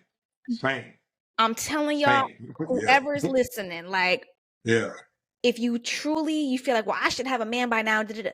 When you really just heal for yourself, I'm telling you, people pleasing goes out the door. You feel like I don't need to be your savior. I can be here with you, but I can't save Yeah. you. And Yeah. it's just different when you are and that don't mean that I'm not flawed. I'm pretty sure I got flaws Right. Right. Right. because like Tim Ross said it the best. He's like Juliet to him, and that's his wife. He's like, she Yeah. is me outside of me looking back at me. I know I can't see certain spots, Yeah. but I'm so self-aware in my singleness and I've done so much work that I said, when that time comes, all right, I already know I gotta die. Like I can't be spending my money how I want to spend it. You got to prepare yourself for these things because if this is what you're really desiring, Yeah. um, it's not about you, boo boo, no more. Yeah. And I hear it so much, like, and I hear men, single men, oh, I want a family and I want a wife, but you don't know how to die to one chick. Like you can't even. How you Mm. imagine you have your babies looking at you, and you still buying things that you know should be going back to your family. Like it's like you gotta Mm. have some type of like discipline while you're Yeah. single because the learning curve is too much. And I think that's why people are like, yo, I'm out of this because I didn't practice none of this when I was single. Yeah. You gotta Yeah. practice some of it. I mean, because we are so quick, and I tell people, I'm like, everybody's so quick to look up how to start a business, how to do stocks, but we don't learn and we don't like to study relationship. And Yeah. that's like the biggest thing in this life. And I'm like, y'all gotta do better. And I know Tim Ross, he says it so much better. But it's like he has said it verbatim. I've heard multiple married people say, if you cannot have discipline in your singleness, forget about marriage. Like, Yeah. and it's just, Yeah. and I really want both sides. Like, if you can sense that the person that you're talking to is not willing to Mm. do anything, this is me, because I know you've, Lord Jesus, this saying, I can't stand it. Well, this is how I am. Mhm. Yes, but you must like people don't want to die. And I'm not saying, and I am not saying this from a place of like I'm better. Right. No, there are some things that I have like friends, and I'm just like, all right, let me give them my time. Okay, and it's not easy, but every married person that I do talk to, they're like, but it's worth it. They out of all the mess that they say, they're like, but it's worth it. Yeah. The flexibility, you have to be flexible. You cannot, Too. yeah, you cannot lack flexibility. And honestly, like I said, that's just incongruent with the whole entitled thing and pride because those things will give you a stony heart, which will ultimately make you not have any flexibility, which is why you're not like building those muscles of the fruit of the spirit that will be needed when you get the relationship. And honestly, not even just marriage, even a relationship that you are just committed to will become like you will become like a lemon being squeezed. It is bound to happen at some point. At some point. Um, at some point you're like, and if you don't experience that, you're not with the right person. Period. Because if you don't ever feel squeezed, there's no way you're with the right person. Because the right person, because even you're going to experience this with the wrong person. So, but you definitely going to experience it with the right person. You're going to feel squeezed. In other words, you're going to feel challenged. And the purpose of that is to help you grow. Because let's be real, there are plenty of relationships I've been in the past that I think like one part of me is like, I wish I wouldn't have dated them. But then the other part of me is like, well, I learned valuable lessons from that relationship, and I always tell people, and this is just a personal opinion, y'all, this is not Bible. I always tell people, I say, hey, do the best you can, because, I've grown in a lot of grace. Grace is not a natural character trait for me just because of how I was raised. I was just my dad's military, so it Being grace is just zero. not. Yeah. It's something I've had to grow in, and I'm still growing in. But one thing I've realized, like one thing I just tell people, and I'm a huge advocate for, um, uh, is hey, just do your best to heal for you and date forward. And they're like, what you mean by date forward? Just try to make sure every relationship is at least better than the last. Because when I Right. heard Kurt Franklin talking about this on this podcast earlier today, and he was just talking about how like people have gotten to a point where we reduce everything to marriage. And he was like saying how just based off the ratios alone, everybody's not going to be married. Like we know biblically everyone's not going to be married, but just off the ratios alone, everyone is not going to be married. And that's a fact. It's just not even humanly possible. Right. But here's the truth. I tell people all the time, I'm like, hey, there's like, what's your intention, Remy? Like, are you dating with intention? Do you want to, what do you want to? I'm like, listen, of course I am, but at the same time, really, my mindset when I first walk into it is I just want to get to know you. I just want to get to know you. I want to know what you're about, what you're for, and I want to just experience you in this time that God has allowed us to cross paths. And I want to make as wise of decisions as we can during this space. And if it ends up with us becoming just friends, or if it ends up with us building a friendship and then building a relationship, if it just ends up with, hey, we had a good time in a healthy manner together, but decided it wasn't what's best, I don't look at it as an automatic loss because we did not get married.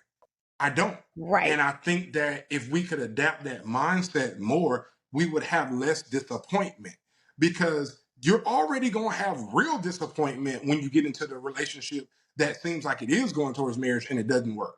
That makes sense. I get that. And I can tell you that I've been through that disappointment a couple of times.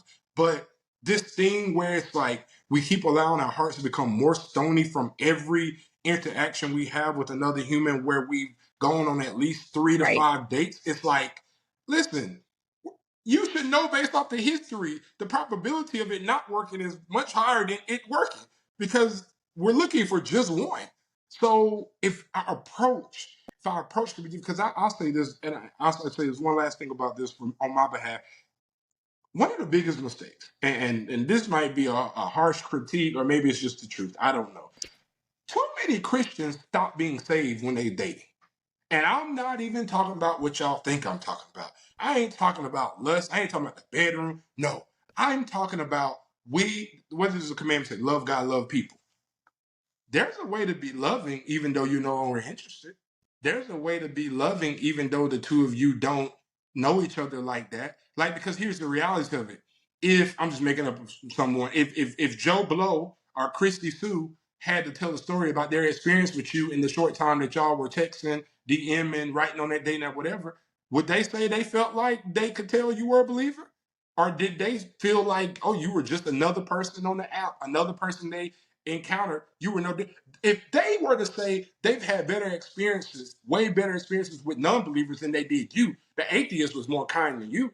The atheist was more communicative than you, was more considerate than you.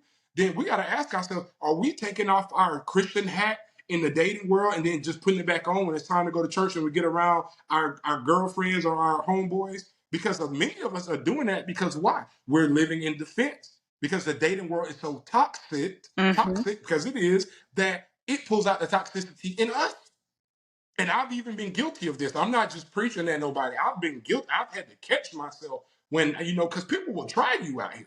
They will try you and it will pull out the worst in you. You'll find yourself acting like the old you, even though you're the new you, because you're dealing with somebody that's so not properly yoked with you. And I think that's not an easy place to navigate, but it's something I think that we need to be mindful of because we're still dealing with people. And we need to be mindful of how we are treating people because the way you steward a little is how you're going to steward a lot. So, yeah, maybe you're crossing paths with this person and they're not going to be your future spouse, right? Y'all are not going to end up dating, right? But don't let it be said that you treated them like trash because God still sees that. We can't think God stops watching Hello. just because it's a conversation that was held in the DMs or because it's a conversation held in the grocery store or held on the dating app. No, he saw that. He saw that. And it speaks to how ready you are for whoever he has for you because guess what? The same way you responded poorly to Susie Sue or Jesse Joe, you're going to respond that same way to the one that's for you if they trigger that same thing that so-and-so triggered.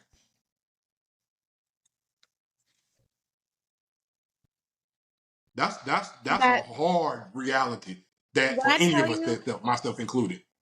listen, you are very right because again, I have seen now I know for me personally, um, because of and that's why I stress the healing for yourself to be healing to have the fruits of the spirit on lock is so Yeah, vital because yeah. then you don't have to act. Then if someone does trigger you, it don't matter if it's a Christian or non-believer. Okay, well that's not like it's all about because you never know. You never Mm, know if that was a test. Like cuz everybody wants influence and everybody wants to help people. Well, how do you respond to people is very important. come on. Come on. And I one of the I guess sayings that I live by is if someone never reads the Bible, they've at least met me. I love that. I love that. Doesn't mean I don't have my days, but if I have my days, I just zip my mouth because I can't whatever I type or say I cannot because in the day and age that we live in, someone will screenshot what you say. Yeah, so Alexis said this and it's like, oof. So it's like it's all about Mm, character. Who you are cannot be faked. You can wear even like I think I heard a quote somewhere. It might have been in a book I read, but it said even actors have to get out of character sometimes. You can't be in character all day. mm, You get mm, tired. mm. I heard a preacher say, the best sermon ever preached will be the one that you live. And that's why, man, listen. That's why I say, God, whatever I do in this life, I want to be myself. Yeah. And I think there was it was a couple that I interviewed on here before, and they were like, yeah, and they said such a message. They were like, God's going to see how you are in front of 3 people, then He'll Yeah. put you in front of 100, and then He'll Yeah. put you in front of 1,000.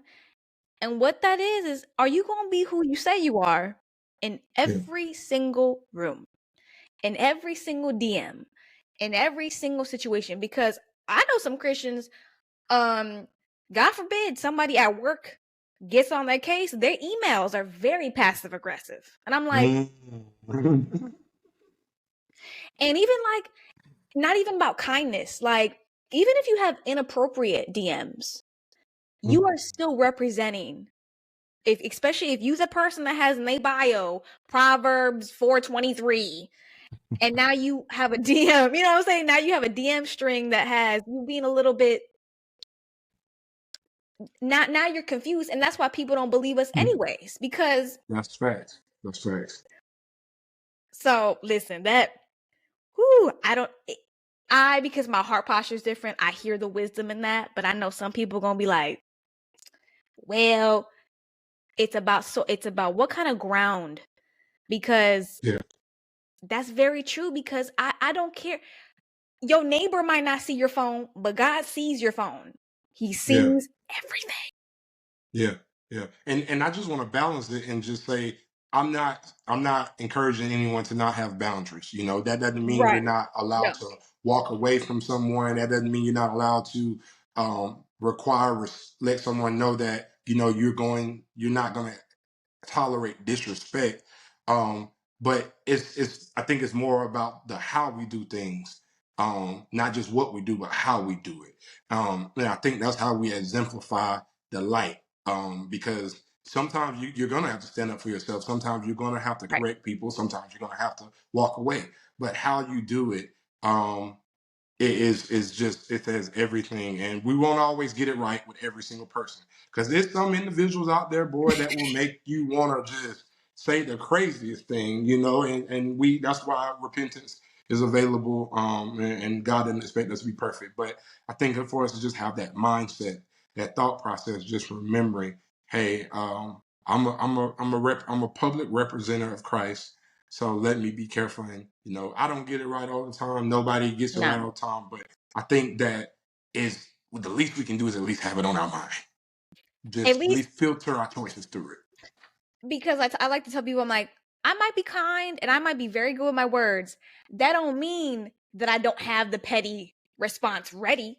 Oh, it's ready. Mm, mm. But I have such of like, I can't take back my words. And I know where I want to go, I got to be extra careful because mm.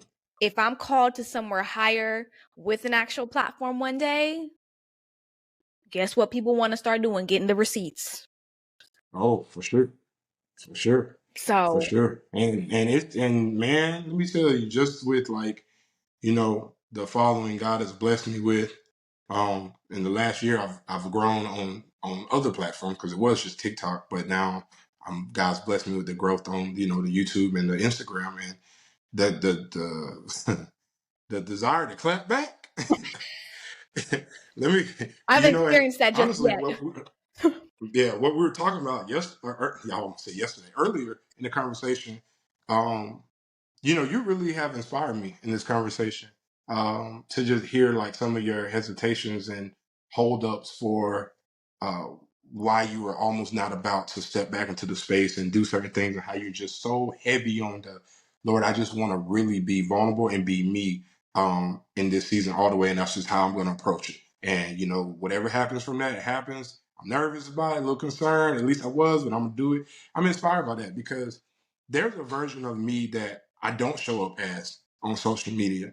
I'm not as outspoken. I think you can see a little bit of it through the if anybody ever reads my lengthy stories, you can see more of me there than you will in my 60-second clips.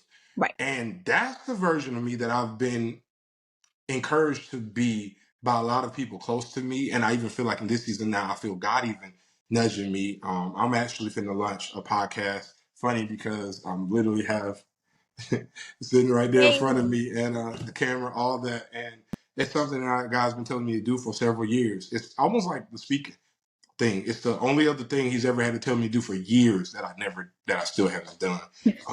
I've even had some prominent names tell me directly, "What are you doing? Why don't you have your podcast?" And everybody, their mama, all my friends, everybody told me. I still haven't done it. And I think that's going to be the space that I get a chance to be the version of me that I'm my happiest at. And I'll be lying if I said people like Tim Ross have not inspired me thoroughly. But I also look at the pushback that he gets sometimes from them seeing that side of him, because a lot of times people don't realize it, but they just want a version of you that they understand. They want a version of you that they feel like, you know, is the one they're comfortable with. When you start showing someone all sides of you, to the point to where it's like, whoa, hold on, that part of you is challenging. That part of you is kind of outspoken. I don't like your opinion on that. I'm not saying doing anything that's ungodly. I'm just saying it's uncomfortable. right. It's challenging. Now, you might not be as many people's favorite, because I don't get a ton of pushback on my platforms, because I'm not the person getting on there, like, making videos saying, like, women need to do this, need to stop doing da da da da da. Like, so nobody's really giving me a ton of pushback, because I'm not saying that, or men need to do. But I've made maybe like 1 to 3 videos where I truly express my thoughts on something, and boy, it got very scary. I was like, oh, wait a minute, and I think we all have this innate desire, unknowingly or not unwilling to admit, to be liked, to be liked, Oh, to be agreed with at minimum, and so I think sometimes you may package yourself in a way where it you don't get the most pushback. But it's funny because the people that are the most careless in that, on both the godly side and the ungodly side, have the most success. And I believe it's simply because of what I've heard one person say. It's very simple. God can't bless who you pretend to be. And I hello. believe that the more we are who we were created to be, the more in alignment we will be with God. And it's gonna ruffle some feathers, but we also got to remember this scripture that a lot of people don't really talk about often. Jesus himself said, I didn't come to bring peace. He said, I came to divide. I That's just read scripture. that last night too. That's scripture. A lot of the church that's always all right. The church that's always stuck on love, love, love, love, love only and doesn't Hello. speak on correction, they're the one that's the capital C church that skips over that scripture. Because yeah, he is the Prince of Peace, but he also came to divide. And so which ultimately just means to separate. Yeah. That's it. I literally just, and it's funny because I haven't yet. Now I know I know that I'll be doing something when I get comments like that. I'll be like, okay, now we're doing something. But I've practiced it. So I'll make a few comments in like some videos, and I come in there speaking truth because some of these comment sections of other people's videos, and so there's like a 2-month period this year that I said, you know what, I'm gonna start being more active and like going through some of the comments of these videos that I see, and I'm like, ooh, some of these people are lost. Let me just drop a gem. Super lost. Super lost. Let me tell you, I ruffled a few feathers. I'm talking people. Sometimes it wouldn't be women, it would be men writing me essays attached to my Mm-hmm. comment, trying to Mm-hmm. prove me wrong. And I learned the very valuable skill of going, okay, because there's a level of ignorance that you just can't fix. Facts. Yep. Only Jesus can do Only it. Jesus can do it. And I just feel like, and I think this could be encouragement for you and me and everyone as well, that anyone who's feeling like they have to step into something, the people that are spreading negativity are really loud. So why can't I be loud? Woo. Woo. Because they loud. Yeah. So, okay. But see, our kind of loud isn't volume based. It's more, we're just going to speak the truth. Theirs is Yeah. volume. Sometimes they're so loud, but it's like you're not really saying anything. Mm-hmm. And Mm-hmm. I think it's time. And I think from what I'm hearing, like from your story and what I'm doing and other people, I think it's like God is like gathering some Yeah. people that kind of we've been sitting on our gifts a little too long.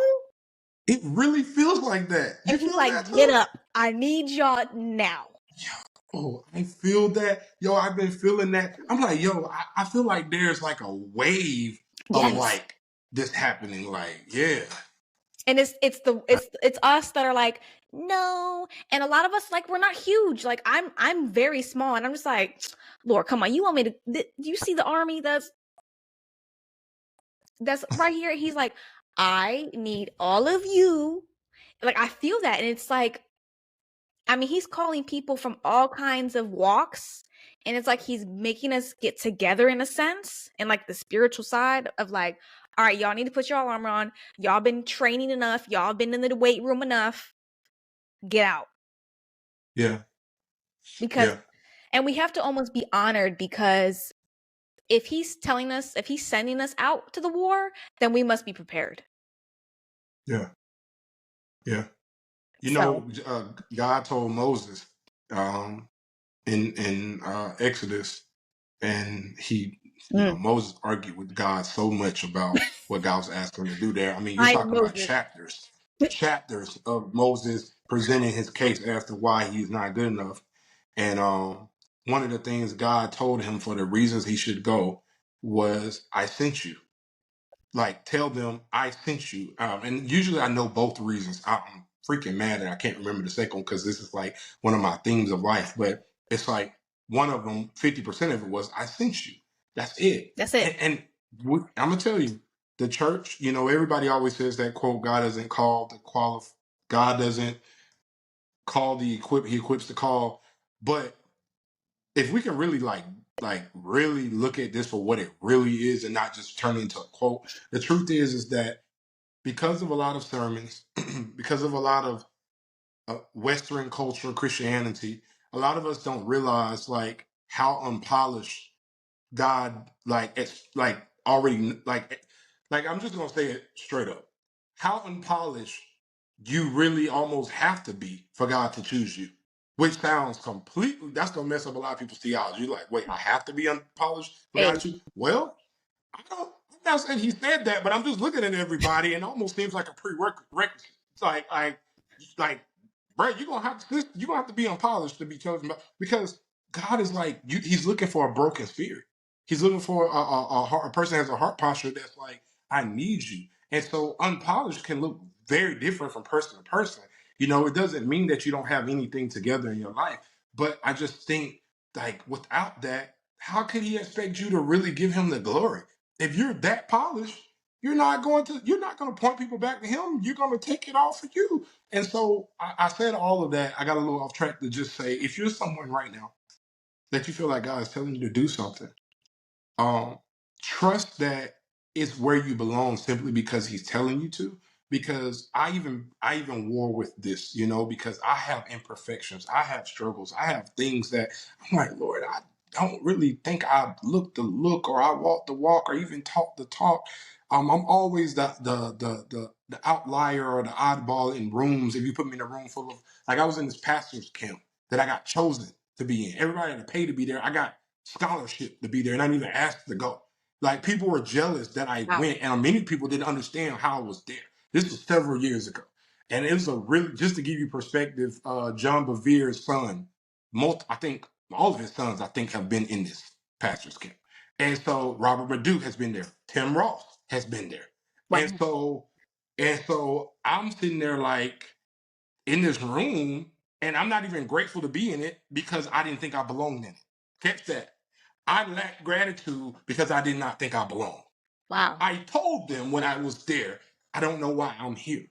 And I won't go too specific because it was some stuff going on in my life, but I shared some stuff that was going on in my life at that time with them, and everybody's looking in the room at me like, why is this dude here type thing?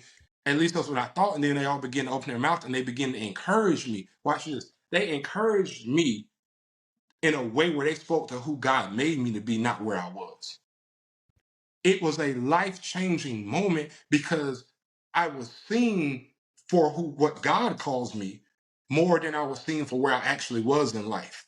And I think we just have to understand that when God calls us to it, he already knows what your struggles are. He knows what your habits are. He knows what your thought patterns are. He already knows. He You know, really knows. I know sometimes that can sound so cliche, but he really knows. he And you does. can talk yourself out of your necks just by thinking that you have valid reasons why you like the man that the man that wrote the law that says thou should not kill was a murderer. If that don't encourage you, Moses, if that don't encourage you, I don't know and that does I not give just us a don't know permission anymore. slip. Yeah, that doesn't give us a permission slip to think, oh, I can go ahead and start anything, even though I'm a mess. No, I'm saying if God told you to do it and you feel like you're a mess, go do it. That's Basically, it. like it sums up like basically this whole episode kind of is hinting on just obey. Obey Just obey. obey what he says. Oh, don't ask. Now, it's okay to question. It's okay to have a question, but just go. If he Yeah. says go, just because I can guarantee you it won't make sense until you get there. You got to get Whew. there. It won't. It won't. And as you work out, as you move your feet towards that thing, because this is even happening for me right now in real time, it's going to work certain things out of you. Because naturally, once you make up your mind that you're going to go, when you run into little situations, little moments, little temptations, all that, even if you slip, you're going to get back up. Why? because you are committed to going where he told you to go. So you don't have a choice but to get in others. And I know we're about to be done, but I got to say this because I'm living this. In other seasons, you would not have gotten back up because you weren't going where he told you to go. Because you are committed to going where he told you to go, you have no choice but to get back up and repent. You have no choice but to go apologize. You don't have a choice because of the commitment that you have made to going where you said you're going to go. And so it's funny that what we don't really realize is a lot of times, whether we know it or not, we're trying to convince God or ourselves that we don't need to do the thing. It's because we really just don't want to change, to make the change to do the thing. We don't want to go And through the process. the process, whether we know that's the reason or not, no, we might think it's insecurity. No, it's not just insecurity. Yeah, it might be some insecurity, but some of it is you don't want to go through that process. And God is like, man, just go, just come. That's why he says, just come as you are, just come. Just come. And he's going to work so much out on the way. And it's unfortunate how people get so ridiculed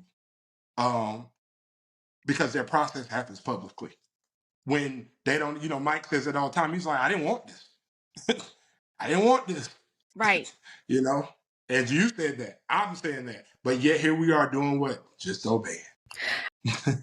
I mean, I can attest. I had every excuse because I had a vision. I wanted my podcast like really super professional. And I'm like, so I'm telling him what I don't have. I'm Moses, let me tell you. And I'm going down the list, and then I've heard, because I know you went to the transformation church conference, the first one, where the main saying the theme was, all you have is all you need. I ain't thought of that saying for years. But when I was listing every excuse as to, no, I don't have like certain equipment, I don't have the money right now, it was like he plastered that saying right here. He's like, all you have is all you need.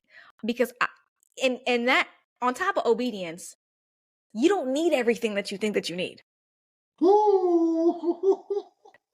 You think I just need more money? No. I need this equipment? No. No. You don't need none of that.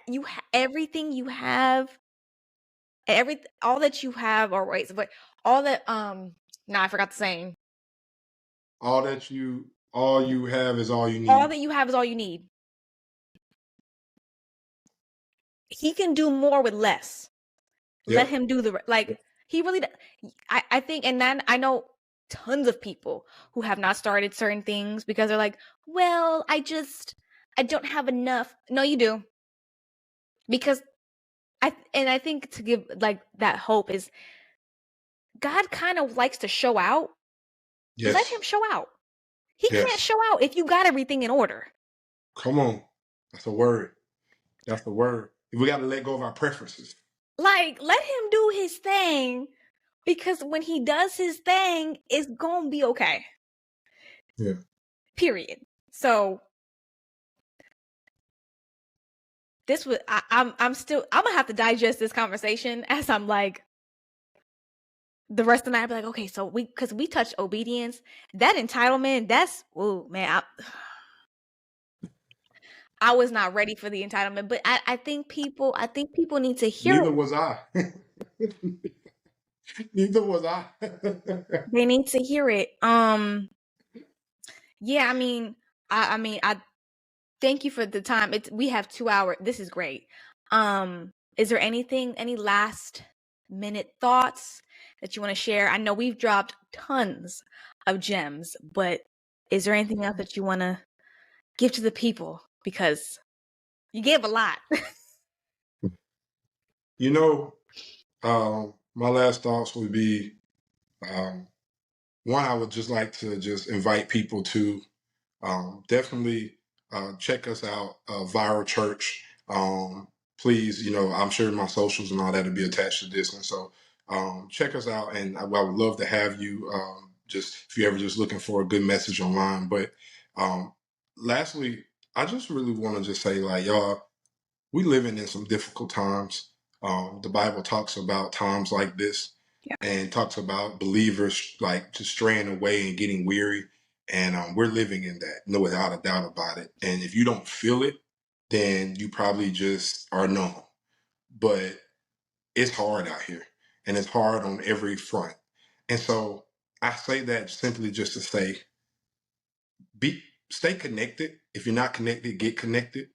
And I'm somewhat singing to the choir because I'm in a space where I don't really know a lot of people where I moved to, and that's why I'm being obedient to what God has told me to do, because I know I need to be connecting myself. But we're all better with people watching, and we're all better with people to lean on. And so if you're somewhere right now and you're going through whatever you're going through, just know having the right people in your life will make it at least a 1% better. And don't beat yourself up. If you haven't found the relationship or the marriage, don't let what you don't have define you. Okay. You are what God says you are. And regardless of all of the things that me and Alexis have talked about today that are challenging, because I think we both share a similarity in gravitating towards those things. Because when you really want healing, you don't shy away from that. But just know it's a process. And a quote I will leave you with that God gave me a long time ago, that I live by: a slip up is not a permission slip to give up. And so no matter how many times you stumble, no matter how many times you fall, no matter how many times you mess up, never feel like you are enough to write your own self a permission slip. And the reason I say it that firmly is because if you could write yourself a permission slip to give up, that would make you God. So if you write yourself a permission slip to give up, you are now putting yourself on the throne. Let God remain God and accept his grace, accept his mercy always, because grace is there not for you to abuse it, but for you to use it. A slip up is not a permission slip for you to give up. So no matter how hard it's been for you these last 3 years, these last 10 years, these last couple months, last couple weeks, keep getting back up, my friend. And just know, if you promise to get back, what we know for sure is if you don't get up, we know where you're going to stay. But if you keep choosing to get up, there's no telling where you will end up, in Jesus' name. So that's what I would leave people with. I love it. AKA, embrace the journey, people. Just like the title of my podcast, embrace it. It's a journey. It is a journey. Again, thank you, Remy, for being on here. I hope I can have you back again, because I know you got more. But hey, I would love to. I would love. Can I do a quick shameless plug? please, this is your show. If you're watching, please go get my new book. Oh, not my new book, but the new relaunch of my book, Microwave Dreams. It's a book about making your dreams come true at a faster pace without skipping the process. It is faith based because everything I do is faith based. Even if I'm not really like preaching to you in it, because when I wrote this, I had not accepted my calling in full and my gifts. I was still more of a motivational speaker. So it does kind of have a little bit of a personal development flow, but it kind of has an upside down message. It's not kind of telling you to do the same things that every other book does. When I wrote it, I prided myself. I took pride in that. And I promise you, man, there was a guy told me yesterday, he said, of his 3 favorite books, this is one of his favorites. And I thought that was actually crazy because I know this person personally. And you know, when you know someone personally, you're the last person that's going to be at the top of their list for something like a book. Right. And he never even told me that himself. I saw him write that in a comment. And I'm just like, what? Wow. So he knew this, but never told me this. And I'm like, wow, that's crazy, because God just reminded me, like, there are still people that are in that same place. And so, yeah, man, if you have a God dream, a God-sized dream, which means it feels too big for you to do on your own, I believe that this will be a godly aid for you. And you can find this book on my website, shopjremyinspires.com. The link is in my bio. I would appreciate the love. Awesome. Well, ladies and gents, that's all we got for you today. There'll be many more probably in the future. All the links will be in the bio. And again, this was a great conversation. That's all I got. Yeah, thank you so much. So thank you so much, and I appreciate you. So much love for you. This was.